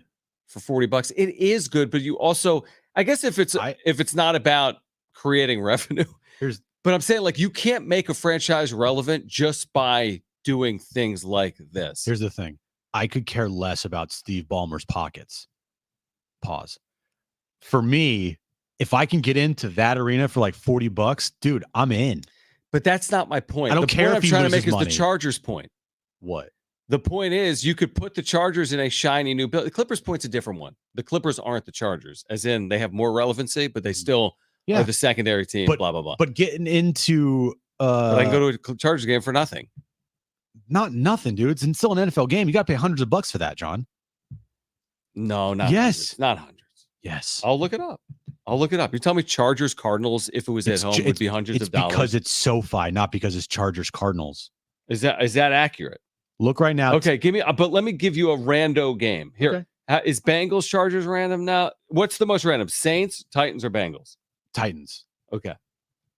I'm guessing I'm gonna guess the cheapest ticket is between 150 200 bucks. $40. Okay, you're right. $40. So, but that's just like you can't buy fandom. No, is my overall point. Like what the Padres have done here. Yeah. What the Padres have done is like built. Did you not bought? Did you see the average ticket price for the World Series? Yeah, $1,000, right? I think it's like 1,100 now. Yeah. Okay. Like, and but that goes to prove like that's like real. That's like real fandom. You know. SeatGeek, guarantee you on the secondary market here for Dodgers game 1. $1,000. Yeah, to get in. Hey, if you want to see behind home plate, it's only $35K. Is that what it is? Yeah. No, I mean the World Series though is different than my point being like Chargers, Titans, or Clippers, Trailblazers. Yeah. Again, I could care less about if the owner's losing money. You're missing my point. The point is Los Angeles and New York, these places, these deep-pocketed owners, you can have everything in the world, but you can't buy what you're seeking. See what I'm saying? Dean Spanos has more money today than he had 10 years ago today in San Diego, but he hasn't been able to buy what he is seeking, which is either approval or support or a fan base. Mm-hmm. Steve Ballmer, I mean, it's not his fault. Like, you're never going. What would it take for the Clippers to rival the Lakers? Nothing. They'll never rival the Lakers. Not one thing. So, they can win 3 straight NBA championships. They will always be number 2 in LA as far as. So you can have more restrooms than Crypto.com. You can. The concourse can be wider.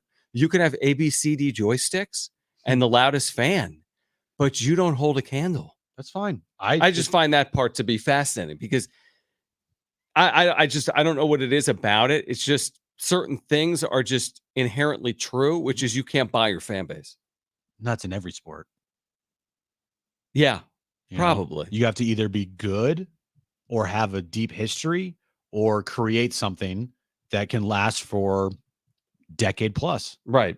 It's got to be like cultivated. Because there are some, like, not to harp on this and not to throw the Padres under the bus per se, but when the Padres, and they will again in their franchise history, when they suck again and they don't have star players like Manny and Tatis and Jackson Merrill on it, guess what? Petco ain't going to be filled with 43,000 fans. Yeah, but that's not the point. Okay. Because if the Dodgers suck, it also won't be filled with 3.5 million fans. But it is the Dodgers, and they still will draw a bigger crowd than other teams that suck as well. I don't know if that point that you're trying to make is a valid one. That if the Padres really suck, they won't draw like if they're really good? No S. Well, yeah. Same thing with the LA Dodgers and the New York Yankees. And so when the Clippers are really good, they're going to draw. That's the question, though. Like when the Chargers are really good, are they drawing because they're the Chargers or because they're playing the Steelers? Well, that's the Steelers, obviously. Yeah, exactly. But Clippers aren't overrun by Timberwolves fans. No, but NBA is also different. It's 17,000 seats, not 50,000. It'll be interesting to see what happens when they play the Lakers. What do you think's gonna happen? I know it's gonna happen. It'll be a lot of Lakers fans. Yeah, is my point. Okay, I don't even know how we got there. We're talking about the Intuit Dome opening tonight in LA. Yeah, and would I like to check it out? Yeah, I would be interested in checking it out. And I'm sure we will. I'm sure they'll have a lot of college basketball in there as well. Are you gonna buy season tickets? No, like you did. I'm not. I did have Clippers season tickets. It was a very bad investment because I learned that they don't have fans. Yeah, how many games did you actually go to? If I added them all up and divided by a number, the answer would be 0. So why'd you buy it? To make money. But did you make any money? I lost a lot of money. I lost a lot of money when they signed Kawhi. Because that's another example. Like you brought in Kawhi Leonard off a title. And that didn't work out. Yeah. It's not even that. George. And they still didn't really draw. All All right, call right now if you want a 4-pack of tickets to SeaWorld's Howl O Scream. We've got a free 4-pack of tickets. First 2 callers will be contestants for trivia. So you need to call right now. Someone is winning a prize valued at hundreds of dollars. We've got a 4-pack of tickets to San Diego's largest nighttime Halloween event, SeaWorld's Howl O Scream. Here's the number to call: 877-767-4760. So write that number down, put it in your phone so you can call in the future. 877-767-4760. First 2 callers will be contestants for Trainwreck Radio. We're giving away a 4-pack of tickets to SeaWorld's Howl O Scream, going on now through November 2nd. That's next on Jon and Jim.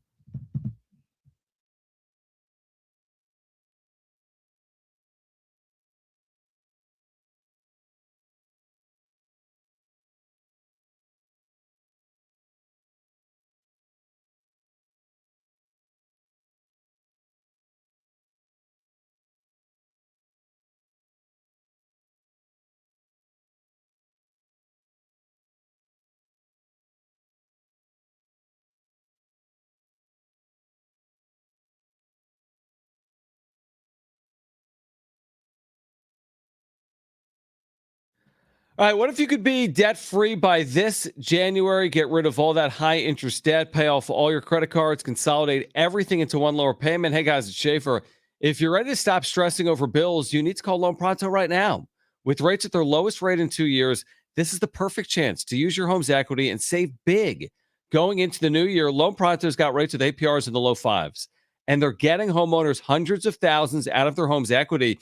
Homeowners who do this save on average $850 a month. Loan Pronto offers a ton of options, including total refis or their express equity lines of credit. So call now. Get a rate quote in just minutes with no hard credit pull and no upfront fees like those other guys. Call today. You're not making a house payment until 2025. LoanPronto.com or 619-207-4336. That's LoanPronto.com. Free rate quotes right now at 619-207-4336. Equal housing lender, NMLS 1661781 on approved credit, NMLS consumeraccess.org.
Guys,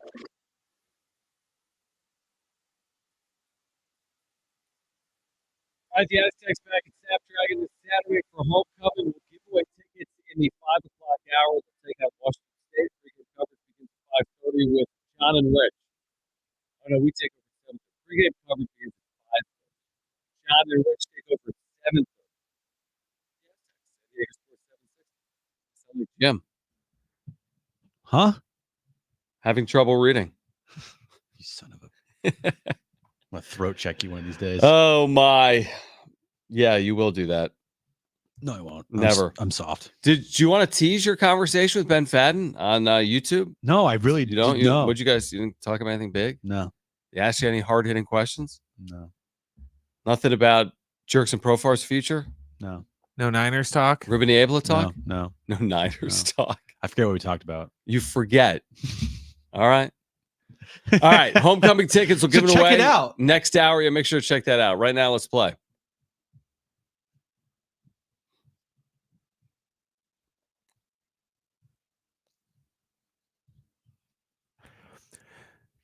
All right, 3 questions, 2 contestants, 1 lifeline. Today's 2 contestants, we have Dave and we have Brian. Dave, you called in first. So you have your choice of John or Jim. Who do you want to go with? I'm going to go with Jim. What? Okay, Dave and Jim. Dave and Jim, Brian and John. Brian, are you there? Yes, I am. All righty. Perfect. Brent, what is the question of the day? All right, it's real short and sweet today. Name someone that scored for the Lakers last night. Oh, okay. Perfect. LeBron. Hold on. You have to wait your Whoa. turn. Yep. Brian, you're up first. What's your first guess? You do have a lifeline if you want to use it. Okay, yeah, I'll use it. You want to use your lifeline, Brian? No, I said LeBron. Oh, he already said LeBron? No, nobody's gone yet. You can say whomever you'd like. Brian, you're first, Yep. so you can You say can say whoever you whoever you want. I'll say LeBron. Did LeBron score last night? Now the question is his son. He scored. Dave, you're up next. What's your first guess? You do have a lifeline if you Oh, want to his use son, yeah, his son didn't score. Oh, boy. Anthony Davis. Guys, okay. Listen, Jim, Anthony. you don't have listen to yell at the to listeners. me. I am the moderator. Only speak when I ask you to speak. Okay, here we go. Dave, you're up next. What's your first guess? He just already went. went. What did he say? He said missed Anthony it when you were Davis. screaming. I think All right. he's right. Brian, Anthony Davis. stop talking to everybody. Dude, relax, Jim. I'm over this. There are listeners. Brian, what is your second guess? You do have a lifeline if you want to use it.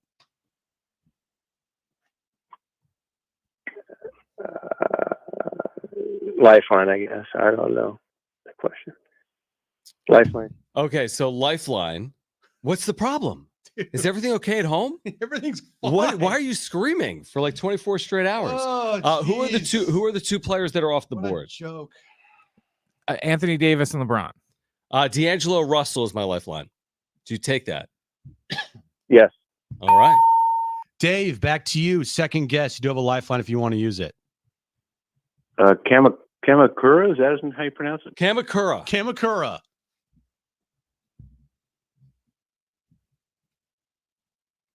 No Kamakura. Brian, back to you. What's your final guess? And you don't have a lifeline. No, he used your lifeline already or no? I'm all messed up. I don't You know. really are. Yeah, I am. Why? Because people don't listen. Jim, it's called Trainwreck Radio. That is true. This isn't supposed to be good radio. Have you ever listened to our show? It's right. Relax. It shouldn't It's be. Brian for the win. Brian for the win. Brian, do you have a guess?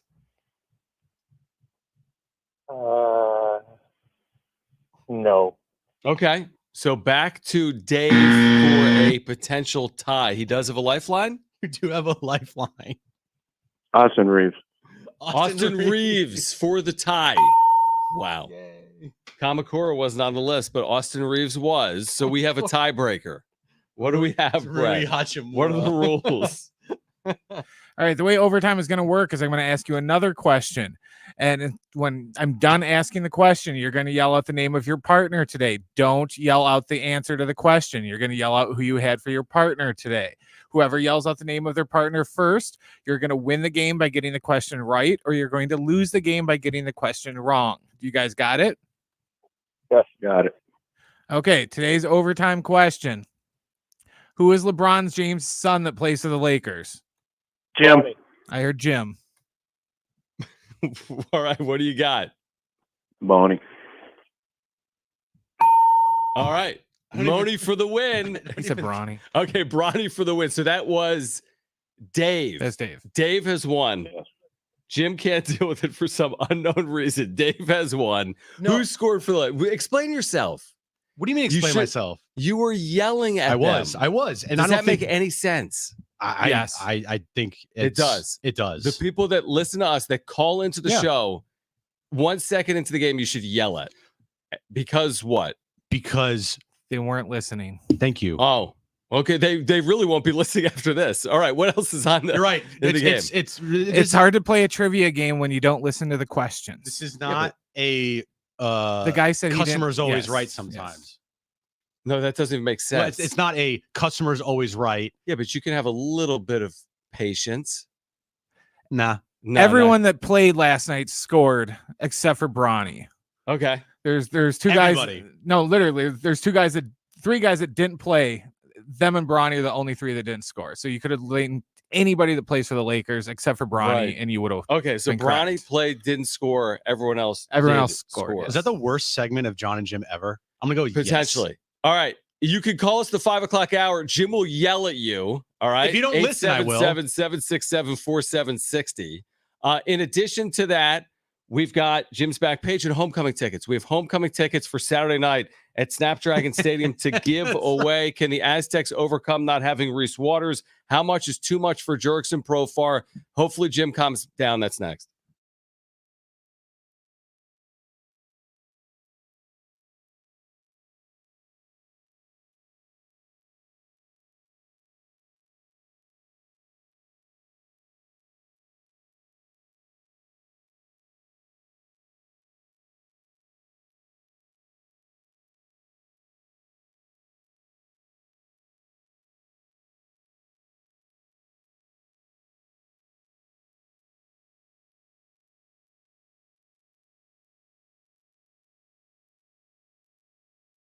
All right, hey guys, it is Jon and Jim, and Underdog is the place to play if you're a sports fan looking to win money while watching sports like the return of the NBA with over 5 million happy players across 33 states and $2 billion won. Underdog makes it fun and easy to cash in on all your favorite athletes' performances. Yeah, just head over to Underdog's simple to use mobile app or underdogfantasy.com. Sign up with promo code Jon and Jim, JONANDJIM, and Underdog is going to give you a free pick to use on your first cash pick'em entry, plus up to $1,000 in bonus cash when you deposit. All right, so download the app, sign up with promo code Jon and Jim, and deposit now to get up to $1,000 in bonus cash instantly. That's promo code JONANDJIM.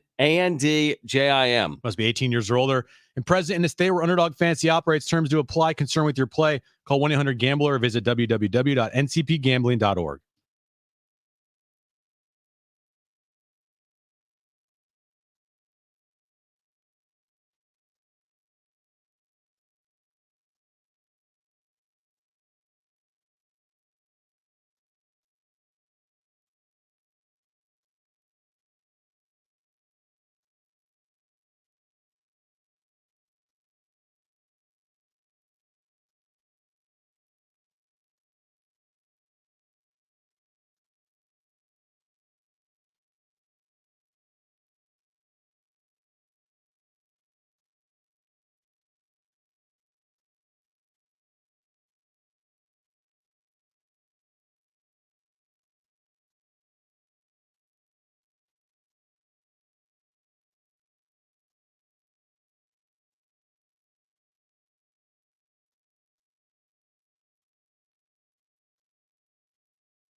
All right, this update is brought to you by Audible. We'll start with Aztecs news. Reese Waters is going to be out 6 to 8 weeks with a foot injury. He's going to be in a walking boot for the next 5 weeks before he's reevaluated. Lakers won their season opener last night over the T-Wolves, where everybody scored except for Bronny.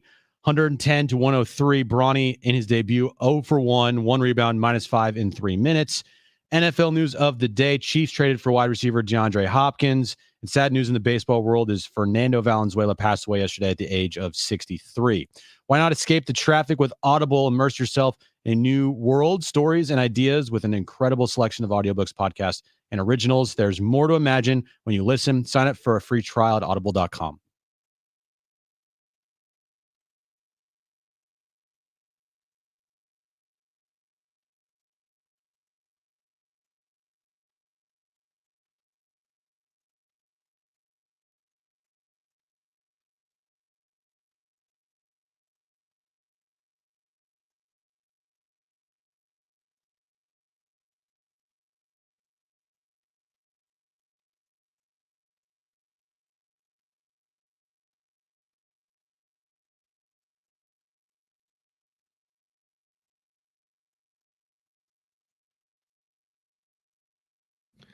All right, San Diego and Southern California, what's going on? Final hour, Jon and Jim. We have homecoming tickets for Saturday night to give away. We'll do that this hour.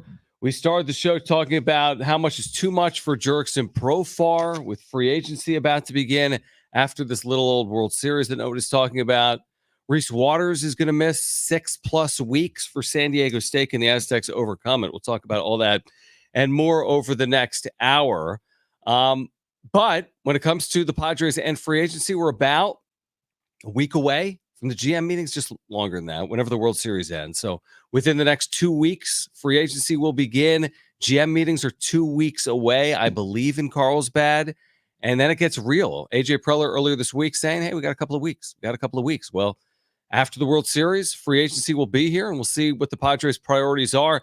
There was the burner account that had Jurickson Profar at 6 years, $84 million, which we tend to think is probably too many dollars for the Padres to pay. Too many. Try like 70 million more than what he should get from the Padres. Free agency starts on November 6th. All right, so 2 weeks. 2 weeks. And it is going to be a free agency obviously revolved around Juan Soto. He is the top name. That's where all the rumors are going to be. And then you have guys like Pete Alonso. And then who else is on that Alex list? Bregman, Willie Adames, Teoscar Hernandez, Cody Bellinger. Tanner Scott is probably the biggest name as far as closers go. Like that's a big name. Yeah. He get around like 60, 70 million. Definitely. From a team. Hopefully it's not the Dodgers. But the Jurickson Profar thing, like the projection of him potentially making, or at least like what the projections say, 6 years, 83 million. Like, yeah, I'm gonna say no on that one. That's when it feels like the account that projects the numbers out is like trolling. Yeah, I thought the same thing when I saw it. I'm like, I thought this was a joke. I mean, so we'll see. Could he get $14 million per year? I also think that's really high. He also forecasted Ha-Seong Kim at $18 million per year. I don't know if Ha-Seong Kim, maybe 2 years ago, he was an $18 million per year player. He had a nice year, and there was some speculation he could get a big time free agent deal. I just don't know right now, coming off of injury, if he's going to get $18 million per year in free agency. If he can, it's not going to be with the Padres. RJ wants to weigh in, 877-767-4760. How much money is too much money for Jurickson Profar? And RJ, you're on with Jon and Jim. Well, I'll tell you what, I didn't realize there were all those free agents, and that's going to definitely bring his value down comparatively, relatively speaking, which I think is a plus for us. And so, although I may not know a real number, I just know the fact that he really wants to be out here. He keeps talking about it. He has the right vibe, and I hope we do what we got to do to sign him. But listen, even bigger than that, that train wreck radio segment was the absolute best / worst I've ever heard. Oh my goodness. And I know, yelling at callers and all, but the best part was, I don't know. Yeah. Oh, that was the best. I thought I was listening to John Quintero's show again. Yeah. Hello? Exactly. You might be soon. Thank you, RJ. Thanks, RJ. Shout out, Coach. What's up, Coach? I mean, Profar. The text line is 619 top 5 train wreck of all time. 703 number. Please don't cancel train wreck. Cancel Jim. Yes. 360. This got awkward. Just cut to commercial. Let both of them win. So obvious that they're Googling answers. Did you say that? Yeah. I'm gonna go back. I'm gonna go back and You didn't even need to Google this one though. I'm gonna go back. You got mad quick. I did. I Like, don't. There was no you just blow up. No, I look. It was the simplest question on the planet, and No, but this is what I always say about you. You will have someone call in. Mhm. They're our caller, and they'll be like, "Man, I would trade for Mike Trout." Like, you are an idiot. If you ever listen to us again, I'm gonna kill. Like, dude, whoa, chill. dude. I didn't go that far. No, but it's like relax. Like they're the people. They're listening to us. If I'm not mistaken, what's the drop that we have in our thing? Oh wait, it's the shut up and you don't know baseball. Yes. Yeah. So just you haven't heard anybody on radio. We all have, but it's or like others- I just think maybe there's like I didn't tell them to degree. go leave the country or something. I just said, hey, That's not that bad. I Maybe said, you hey, should've. listen. Yeah, Stop we talking. listen back. You were pretty loud. I was, but you know what? Sorry, not sorry. Okay. All right. You got very uncomfortable. Yeah, because I just don't like yelling at our listeners. Is that? I mean, that's the hill I'm willing to die on. Okay. Yeah, but if John worked at Pizza Hut, someone could come in there and order a burger, and John would go get them a burger.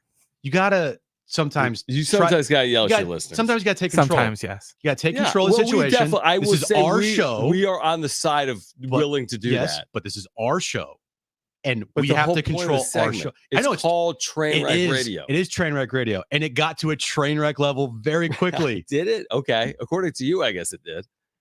It frustrated me, and I got triggered very easily because when we deal with it all the time, This segment's not going. I'm just gonna sometimes blow up. Okay. So there it is. All right. There it is. There it is. It blew up. I don't even know what. People liked it. They were reacting to it. That's the point of the segment. People do react to it. I will say that. We've all had meltdowns, except for you. I've had my meltdown. Oh, I've had meltdowns on listeners air. on John them. has had a meltdown. No, on a train wreck. A train Not wreck. just in general. Probably true. I don't really do anything for Trainwreck. That's the thing. Probably, yeah. You know. Yeah. It's all fine. It's fine. Profar, do I think he gets less because there's other free? Not really. I mean, when I look at these free agents, they're not all the same player, right? I mean, Pete Alonso has nothing to do with Jurickson Profar, right? Like a lot of these players aren't going to have anything to do with the other player. Plus, there's enough for them to all go around. There's not this big influx across baseball free agents, right? Mm-hmm. So, I mean, I just don't think he's going to get 6 years, $84 million. I don't care who's a free agent. I just don't think he's getting 6 years, $84 million. I don't care if he's the only free agent on the market. I just don't think he's getting 6 years, $84 million. And it's not to bet against him, but you got to be smart too. If you're the Padres, you're not betting against him, but you can't go reach for a guy that is coming off he's never had a year like 2024. So is he going to have another 6? Like 2024? Probably not. 858. Regarding Profar, you back up the Brinks truck for the league leader in vibes above replacement. Oh, shout out Divine. No, you don't. but I will stand by losing Profar will hurt in more ways than just one, which in the clubhouse, the chemistry of the team, on the field, his performance. I don't think he's going to put up another all-star performance, but I do think that he helped out that clubhouse this past year when the clubhouse needed a lot of help. You know, when the team was going through turmoil last year, Profar wasn't there. And then Profar ended up being there at the end of the season. They played really well, but it was a lot of meaningless games against quad A baseball teams, like the A's and the White Sox, right? Like it's just not good competition, but Profar was here for the final month. So being in that clubhouse, helping the vibe of the team, you know, that's where his value comes in the most. And oh, by the way, it helps that he had a really, really good year. Yeah. No, I mean, listen, there's no world. I don't even know why we entertain the 6 years. I mean, there's no world where AJ Preller is going to have every player under contract through age 40. He's already got Machado, and he's already got Tatis, and he's already got Bogarts, and he already has Darvish. Like, there's no reason you would ever give Jurickson Profar. I don't care if it's $1 million a year. He's not getting 6 or 7 years. That's an exaggeration. But you don't need to. He doesn't need 6 years. The question is, what does he need per year? That's the question. And if it's 10 million, that might still be too much. Now, a year ago, we would have told. I mean, this is a laughable conversation a year ago. Like 1 year, 1 million. Do it right now. I mean, we had questions in February. Who's their left fielder? And then it ended up being Jurickson Profar. I mean, were people celebrating the streets? Most people wanted Tommy Pham, the way I remember it, last February, and they signed Jurickson Profar. The point is, you don't have to reach. Last February said, hey, what about Tommy Pham? What about Jurickson Profar? Those are flyer guys. So if you don't go with Profar, maybe it's another scrap heap signing that pays off for AJ Preller, because Jurickson Profar, make no mistake, this was a scrap heap signing a year ago. Yep. It's just done on the cheap. Yep. And that's why it's hard to be like, yeah, just bring it back. Yep. These were lightning in a bottle moves. Profar, everyone loves Profar here. It was a lightning in a bottle move. It really was. You don't sign a $1 million player with the hopes, yeah, that guy's going to hit 24 home runs from us and have 830 OPS and make an all-star team and start in left field. Right. You never think that for a $1 million player. So can you do it again? I don't know. I mean, you got still the catcher spot that needs to be addressed with not a lot of options out there other than Kyle Higashioka. All right. First base is something that I would love if they addressed. But if you bring back a Luis Ariz, then he's probably going to be at first base. Shortstop is another issue with not a lot of options there. You want to bring Nicky Ahmed back, John? No, not really. You want to bring in Hassan Kim back? Hopefully. Me personally, not really. I really don't. I mean, why? So he can sit out half of next year? Here's left field. You got Profar, Tyler O'Neill, Mark Canha, Michael Conforto, Alex Verdugo, a boy Tommy Pham, old friend Travis Jankowski, hated Jesse Winker, David Peralta. You want to bring him back? Eddie Rosario, other outfielders that you could look at. Harrison Bader. I think if all things are equal, they would prefer to bring Jurickson Profar back. It's just doing it in a deal that makes sense for both parties. And the outfielders that I would love if they went out and got because of the contract they're going to get, a guy like Anthony Santander. Anthony Santander, 30 years old, had a huge season this past year, had a 5.9 WAR. Teoscar Hernandez, would love Teoscar Hernandez. He's getting not a 1-year deal next year. He's getting a multi-year, $100+ million deal. Not many options here that I'm looking at and saying, yeah, okay, then go do that. Free agency is going to be interesting because I'm curious to see exactly how much money they have, and we'll never know. But once we see them in free agency, we'll have an idea of like, all right, they have this or that or this or that, and that's why the trade market's going to be, I think, the most important thing this offseason. Yeah, because you're not going to hear them in on where was I just. There was something ridiculous.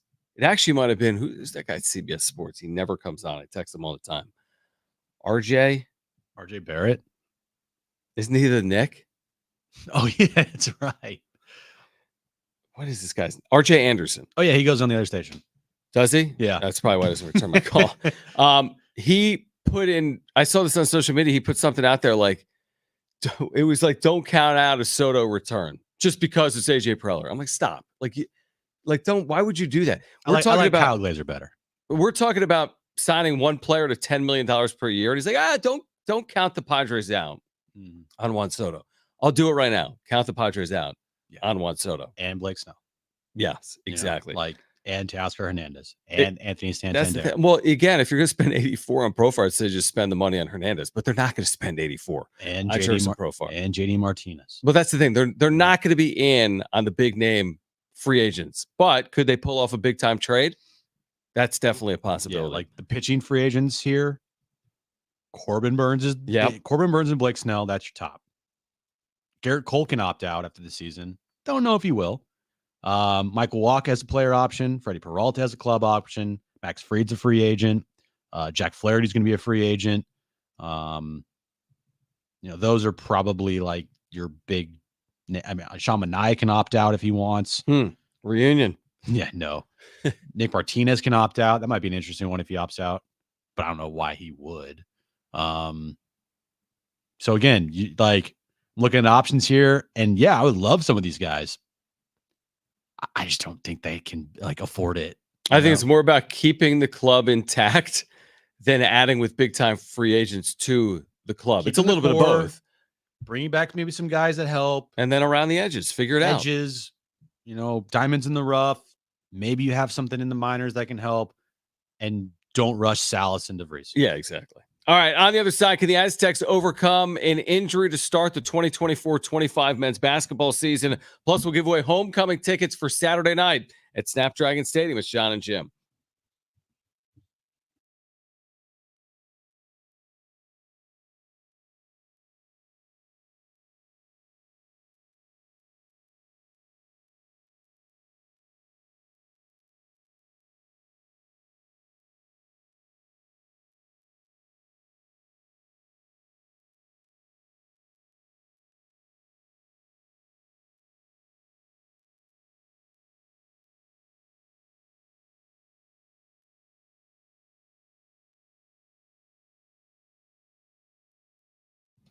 All right, hey guys, it is Jon and Jim, and we've been telling you about our friends over at Jamul Casino. You've got to get there this October. Obviously, tons of sports to watch out there. MLB postseason, NFL this weekend, Thursday night football, and then on Monday nights in October with Monday Night Football, you've got a chance to win big at Jamul. Yeah, with 10 winners every hour at 7 p.m., 8 p.m., and 9 p.m. Your odds are better than ever. They're Onyx players. They're going to receive an extra $100 in cash bonuses on top of their winnings. Plus, you can earn entries all month long by playing and getting 2-time entries on Tuesdays with at least $500 in cash for all winners and a chance to win up to $25,000 in cash. You're going to love their food options, all the bars and restaurants. Tony Gwynn Sports Pub is terrific. We've been out there, great food and drink.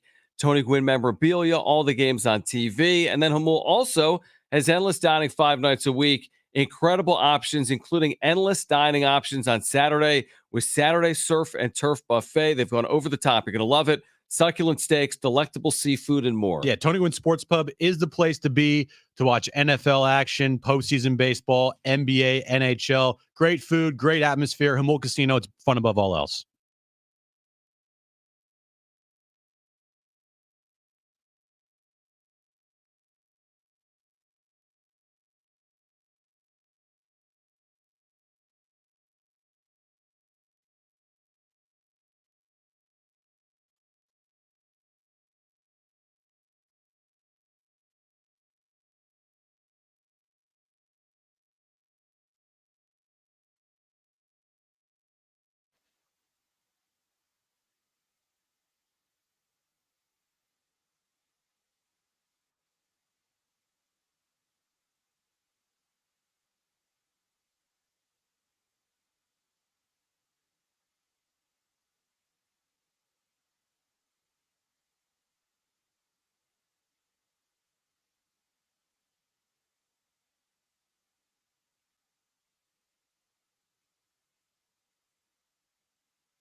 All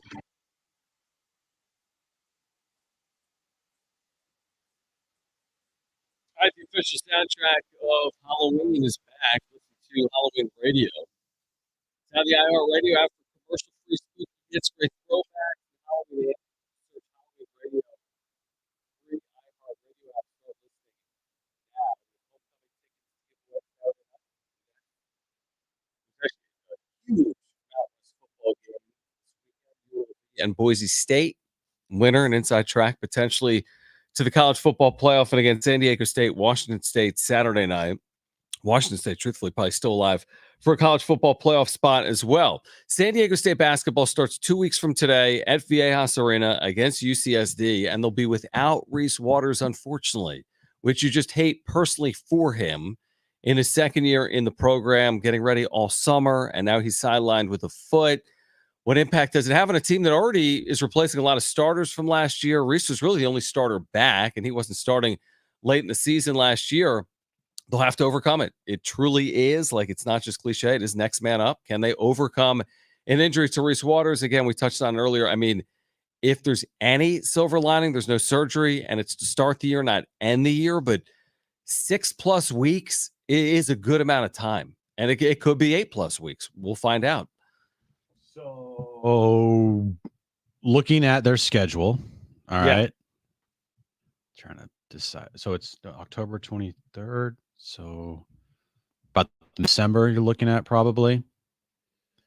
Yeah, he potentially. Truthfully, I wouldn't be surprised if he doesn't return until January. Like, I think, you get in to conference play at the end of the month. Their first game in conference is against Utah State, end of December. And I wouldn't be surprised if you start hearing that he could return start of January, maybe a couple weeks after that. Still can get in close to 15 games for you to get into conference play. Like right now, over under 16 games played this year for Reese Waters. Well, you're saying, would I take the over on that? Would you take 16 games played for Reese Waters this year? I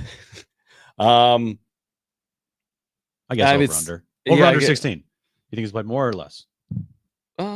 It's impossible to know. I mean, I don't know. I really don't. I think it's possible he does, because I think if he returns, to your point, to start conference play, it's actually the second conference play because there's an early December game against Fresno State. But if he returns December 28th, you have 19 regular season games left plus the conference tournament. That's 22+ games.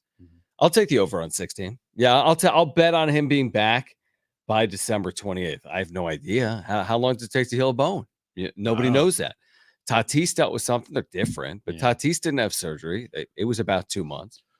What you need now is guys like Wayne McKinney and Miles Byrd to step up with the scoring. I think Wayne McKinney, he's a scorer. With the loss of Reese Waters, you think when he gets healthy, he gets back in the starting lineup? Like he felt like a guy, like a score threat off the bench, kind of like what they had with Darion Trammell. Right. I could see Wayne McKinney becoming in that starting role. Maybe. I don't know. Maybe who's your starting lineup? Nick Boyd, Miles Byrd, Magoon, Jared Coleman Jones, Jones, veteran forward. I would go Miles Heide. Is your 4? I would go Magoon because he can stretch the floor. Miles Heide is, I think, a good bench piece. Like to start a game, I don't know, because Magoon can stretch the floor, so can Jared Coleman Jones, and I just like that ability to have to not clog up the lane. You don't really have a dominant Nathan Mensah rim protector on this team, so why not stretch the floor with size and length and not clog up the middle? So would you be tempted then? Are you putting McKinney in there? Or are you going to start the 3 guards of Boyd, McKinney, and Miles Byrd and team them with Jared Coleman Jones and Magoon Guath? Or do you go really big and you still have McKinney as the scoring threat off your bench, and you've got Boyd and you've got Byrd, and then you pair him with like Guath at the 3, and then you have like Heidi/Compton and Jared Coleman Jones. Yeah, maybe. Where does BJ Davis start? I think BJ Davis is more of that point guard player that has the ball in his hand. Right. Which you're getting at a backup. Yeah, to me, if your bench when you're fully healthy is BJ Davis, Wayne McKinney, and Miles Heidi, along with potentially Lagoon on the bench and play some Heidi or whatever. Like I feel like rotation is going to be. This is not in starting role or whatever. Say these are the players that receive. Jared Coleman Jones, Lagoon, Miles Heidi, Nick Boyd, Miles Bird, BJ Davis, Wayne McKinney, and I think you can see appearances from guys like Farrell Compton and Taj Orville. And maybe just because they need shooting, Chemo Farrar, like I think he could be the guy. Like, they need shooting to test it out. He can shoot the three. So I think the names I just said there. Farrell Compton's interesting to see what his role is. Yeah, I mean, I think he's really good around the rim, and he's a true freshman. And I think, like a lot of freshmen, there's going to be some really good moments, but it's also hard. He doesn't typically rely on. So it'll be interesting to see as given the opportunity how they take advantage of it. Wow, Compton, Louisville. You saw Marshawn Johnson play a little bit last year. Yeah. He has the shoulder issue. Yeah, he's been banged up. We'll have some opportunities, I would think. It's a little different. Again, not having Chris Waters is, I mean, there's no way to look at it other than it's a significant loss. They're expecting him to have a good year. So to not have him for a real period of time is a loss. My player to watch, to start the season because they need scoring. And he's the guy that can give that to you. Is he healthy? Can he give you scoring? And is he in the starting rotation? Is he in the starting room? Or is he coming off the bench? If he comes off the bench, then he's going to need to be like first score. He needs to score quickly, bunches. If he's a starter, how is he going to face with that role when Reese gets back? He scored 14 points per game last year at USD, which is a big number. It's different doing it at USD than San Diego State, but that's a big number a year ago. Wayne McKinney will give away homecoming tickets on the other side. Jim's back page is still ahead. It's Jon and Jim.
This update is brought to you by Audible. We'll start in the NBA. Last night, Lakers opened their season at home against the Timberwolves. They won 110-103. Bronny and LeBron got on the court together. Bronny in his debut, 0 for 1, 1 rebound, -5 in 3 minutes. NFL news of the day, Chiefs traded for wide receiver DeAndre Hopkins. We've just talked about it. Reese Waters is going to be out 6 to 8 weeks for the Aztecs. He's going to be in a walking boot for the next 5 weeks before he'll get reevaluated. And sad news in the baseball world, Fernando Valenzuela passed away yesterday at the age of 63. Why not escape the traffic with Audible? Immerse yourself in new world stories and ideas with an incredible selection of audiobooks, podcasts, and originals. There's more to imagine when you listen. Sign up for a free trial at audible.com today.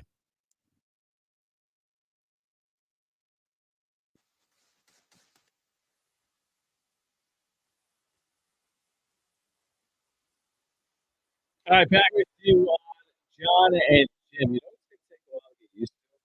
Although, is Lamont Butler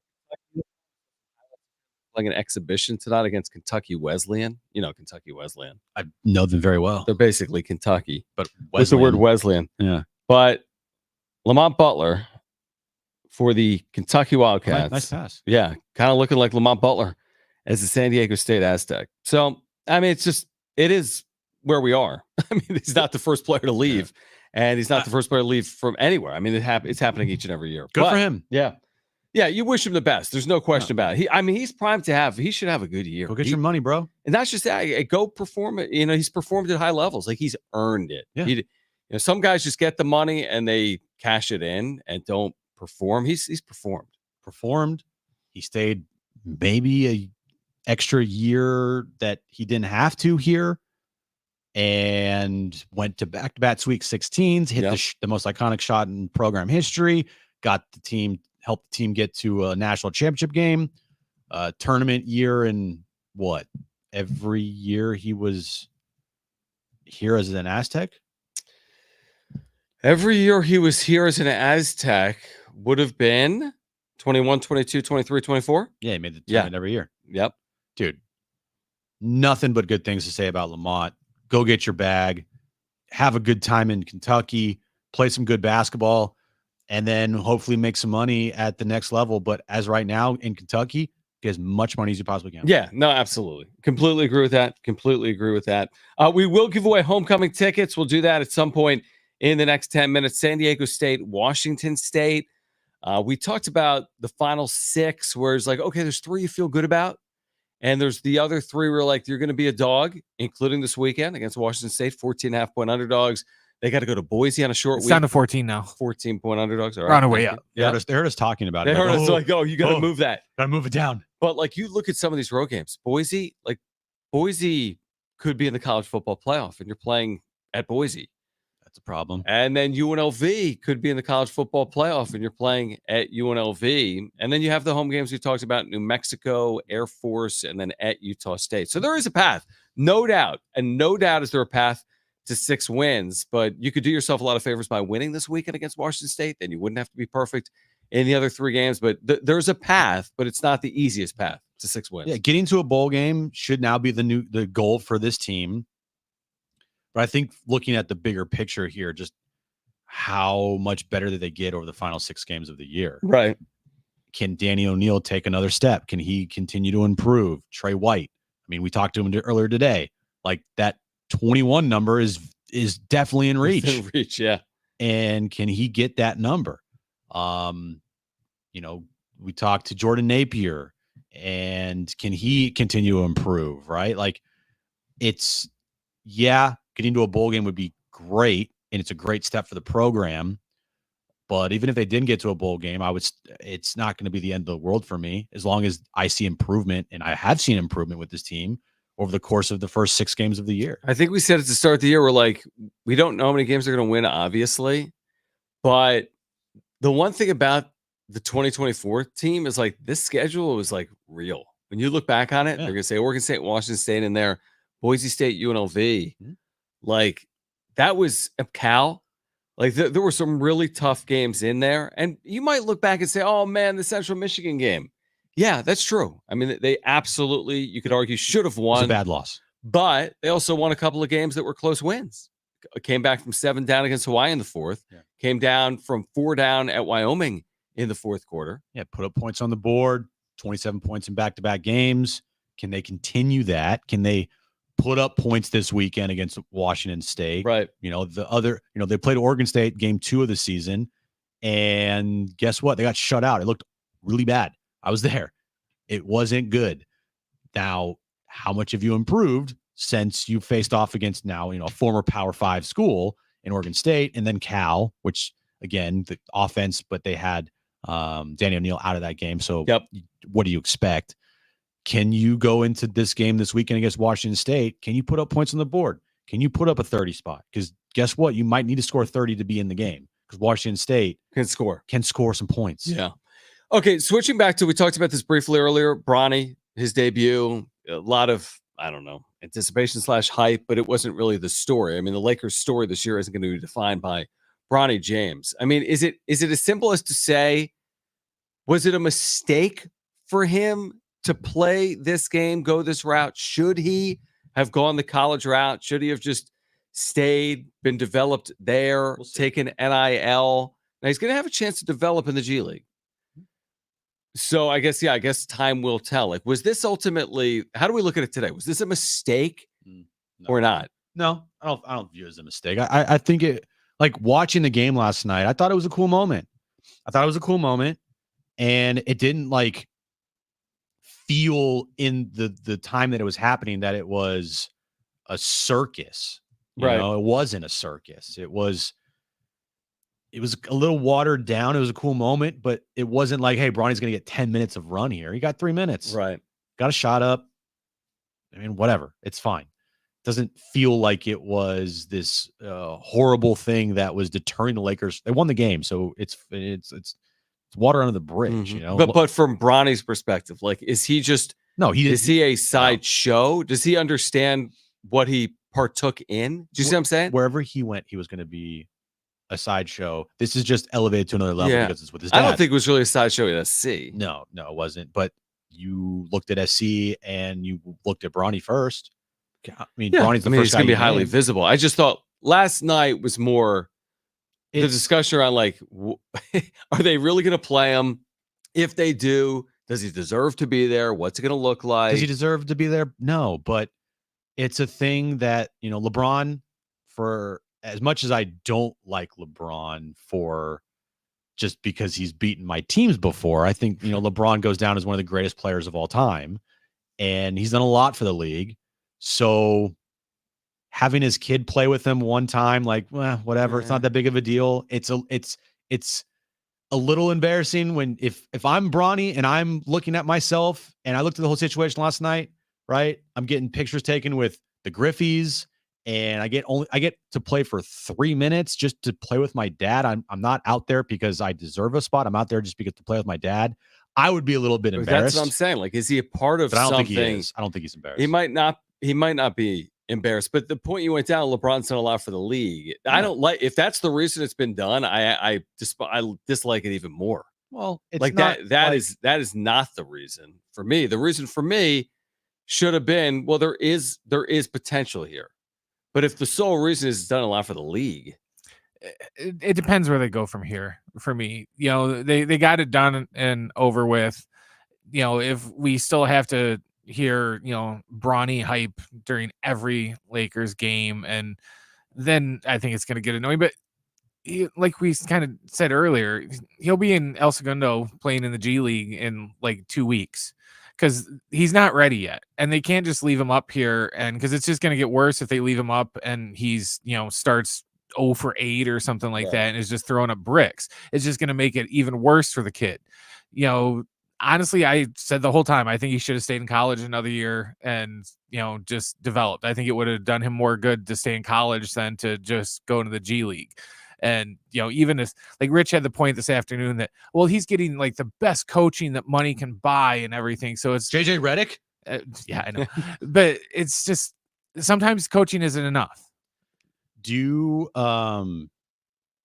take away this whole thing? Do you think it's a cool moment that a father and son played in the NBA and it's LeBron? Like just take away everything that all the other stuff. Like, is in your mind, do you think it's a cool I watched singular moment that LeBron is playing with his kid and he's throwing down tomahawk dunks?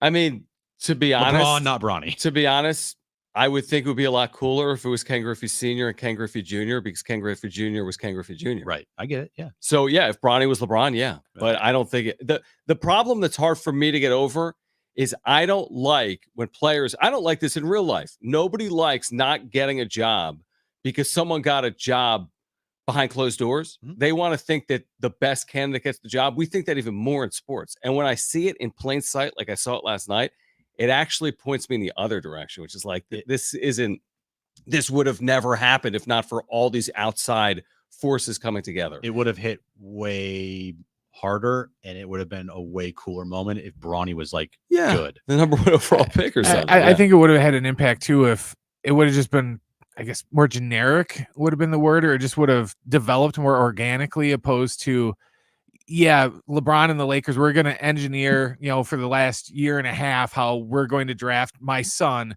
because I want to play with my son. Right. It's not one of these things where, Bronny's going to get drafted anyways. And hey, look, we just happen to be in a position where we can draft your son and make this cool moment. It's like, no, we've pretty much had this decided for like a year. You're wasting that second round pick on my son. Call right now if you want 2 free tickets for Saturday at Snapdragon Stadium, San Diego State, Washington State. Saturday night, Snapdragon Stadium tickets are available for homecoming at goaztecs.com. Caller 5, those are your tickets. San Diego State, Washington State, 2 free tickets for Saturday night. Tickets at goaztecs.com. If you want 2 free tickets, call 877-767-4760. Again, 877-767-4760. Call right now. Jim's back page. That's next.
Programming announcement.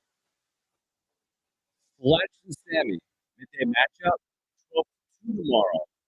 Jon and Jim, 2 to 5:15 in front of Thursday Night Football, the big game. Rams, Vikings. Yes. JB Long on the call. You can hear it right here on San Diego Sports 760. So 5:15 football. Not Big Rich, TD, and Fletch, but Ben Fletcher, Sammy Long, 12-2. Jon and Jim, 2 to 15. 15 extra minutes with Jon and Jim. Ooh, 15.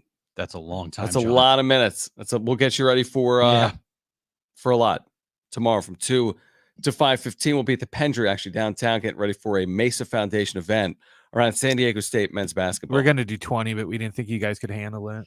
to 5:20. Then we would Yeah. ask for raises. Yeah, definitely. And that's not happening. Absolutely. All right, let's get to it.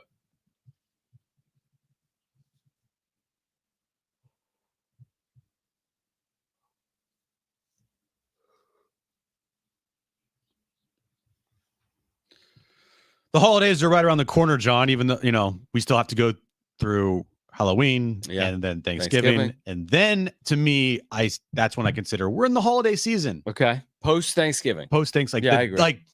like Black Friday, boom. Yeah. Holidays. So why do you hate Thanksgiving? Love Thanksgiving. We like Thanksgiving. You said post Thanksgiving. Well, that's what he's like the holiday. I know, Like I'm it becomes joking. the holidays. I'm with you. I like Thanksgiving. too. Thanksgiving is, It's pretty good. I mean, it is like 1A, 1B Christmas and Thanksgiving Yeah, to there's me. nothing wrong with it. No, No problem. no. Starting November 1st, though, Mm-hmm.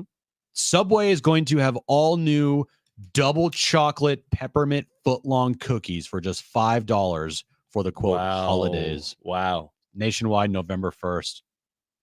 All right. Set your calendar reminder. Right after Halloween, boom, Yeah. holiday season, peppermint, You're right. candy canes, fruity, Right after Halloween. Right after Halloween. Starbucks, John. Is that when they go to the Red Cup? Starbucks? They Right go to after the Red Halloween? They're right after Halloween. I think Yeah. they go to Red Cups. They might do it after Is it going on now? Thanksgiving.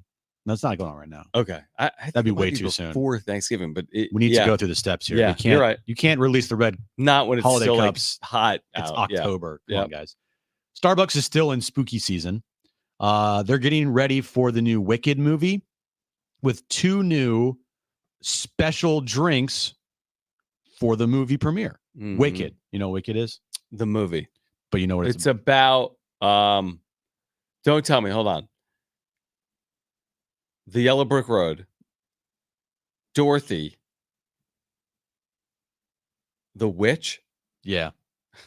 You like what's the name of that movie? Wicked Witch of the West. Oz. It's Wizard like of we're Oz, playing Wizard of Oz. $25,000 Yeah. pyramid. I was like, It's like a Yellow it's Brick so Road. what is it? It's a play Dorothy on the the Wizard Witch. of Oz, or it's from a different angle? I don't know. Okay. I think it's a prequel. Prequel. Okay. Yeah, I think it's a prequel because Okay. it deals with the Wicked Witch. the of Wicked Witch another and then place. the prince, Prince. not the princess, the fairy godmother. I don't know. What about Toto? Fairy godmother. I'm so It's not off- Cinderella. Yeah, I don't what are we know. talking about? You mean the wizard? No, not the wizard. Who's the Scarecrow? no? There's the Wicked Witch of the West, and then there's the Good Witch. the good witch, Oh, the good witch, and the I think it's Wicked Witch. of the Belinda. West. I don't remember. What her Yeah, name is. that's what it is, Brent. My knowledge of the Wizard of Oz is off. Anyway, starting November 7th. Fairy God. That's so stupid. Starting November 7th nationwide, these 2 new drinks will be available at Starbucks. The Glinda's Pink Potion and the, I don't know how to pronounce this name, ELPHABA. It's a character. I have no idea. It's basically the witch and the Glinda potion drinks. It's pink and it's green. So there Okay. you go. The new Wicked Witch mystery drinks starting November 7th at Starbucks. Wendy's, John, is going to be releasing this Frosty nationwide in November. The Okay. salted caramel Frosty. The salted caramel Frosty is coming to Wendy's nationwide in November after the SpongeBob promo ends. Sounds amazing. Salted caramel or caramel or whatever. Caramel Frosty. Yeah, Sign sounds great. Sign me up. Yeah. I think I'd rather just keep the SpongeBob one. I haven't had it yet, but What's the SpongeBob? Pineapple. Pineapple Frosty. Yeah, but they got to phase that out. We get to the holidays, it's can't not have- a holiday. Yeah. Finally, we didn't talk about this today, but we can spend the rest of the show on this. The Shohei Ohtani 50th home run ball, John, What they went for 4 point something? officially sold today or yesterday, I forget when, for a record $4.39 million. It's the most expensive home run ball ever to be sold. That guy was so smart. So smart. Yeah, you didn't get your picture with Shohei. You know what you got? Generational wealth. Now, the guy is getting sued by two other people that claim that they had the ball first. Right. I don't care. Sorry. There's I sold the ball, bud. like, I mean, here's your 20K. Go away. Yeah, he might get some money, but he ain't getting millions. Not getting $4 million. These guys aren't getting millions of dollars. Nope. Sorry. $4.4 million. Yeah. For a ball hit at Marlins Park or whatever. That to me is ridiculous because I don't even consider like it to be not like the this crazy feat. record. Do we know who bought it? Was it like a celebrity? No. I don't know who bought it. It doesn't say, but it's somebody with a lot of money to just. It was waste. Iffy. Like, this is a waste of money. I'm sorry. It was Ohtani's interpreter. Like in 50 years, he bought it from the joint. I'm sorry. In 50 years, the 50th home run ball by What Ohtani. if he hits 50-50 this year? That ball then has no value. Like if it's been done multiple times, if he does it again, no value, none. I mean, not none. So I think I sold it now instead of holding on to it. The other top 5 home run balls sold: Mark McGuire's 70th sold for $3 million. Aaron Judge's his 62nd sold for 1.5. Babe Ruth's 1933 All-Star game home run sold for $805,000, and Barry Bonds' 756th home run sold for $752K. What about Brandon Lockridge's first career this year? Was it on the list? No, not on the list. What about Manny's home run that took what's his name over? What's his name? Yeah, the Padres. You know, Nate Colbert. Yeah, that guy. Yeah, how much is that? That is such a good question. How much is that home run ball worth? What would you think? Not a lot. like $900 or like 90 grand? Dude, I don't know. Not 4.4 mil. It's just That already. He broke the record 3 months ago, and I already forgot him. It's crazy. It's ridiculous. All right. Shohei Ohtani, congratulations. But the guy that caught that ball, congratulations. You got 4.4 million. That guy made more money this year than Ohtani.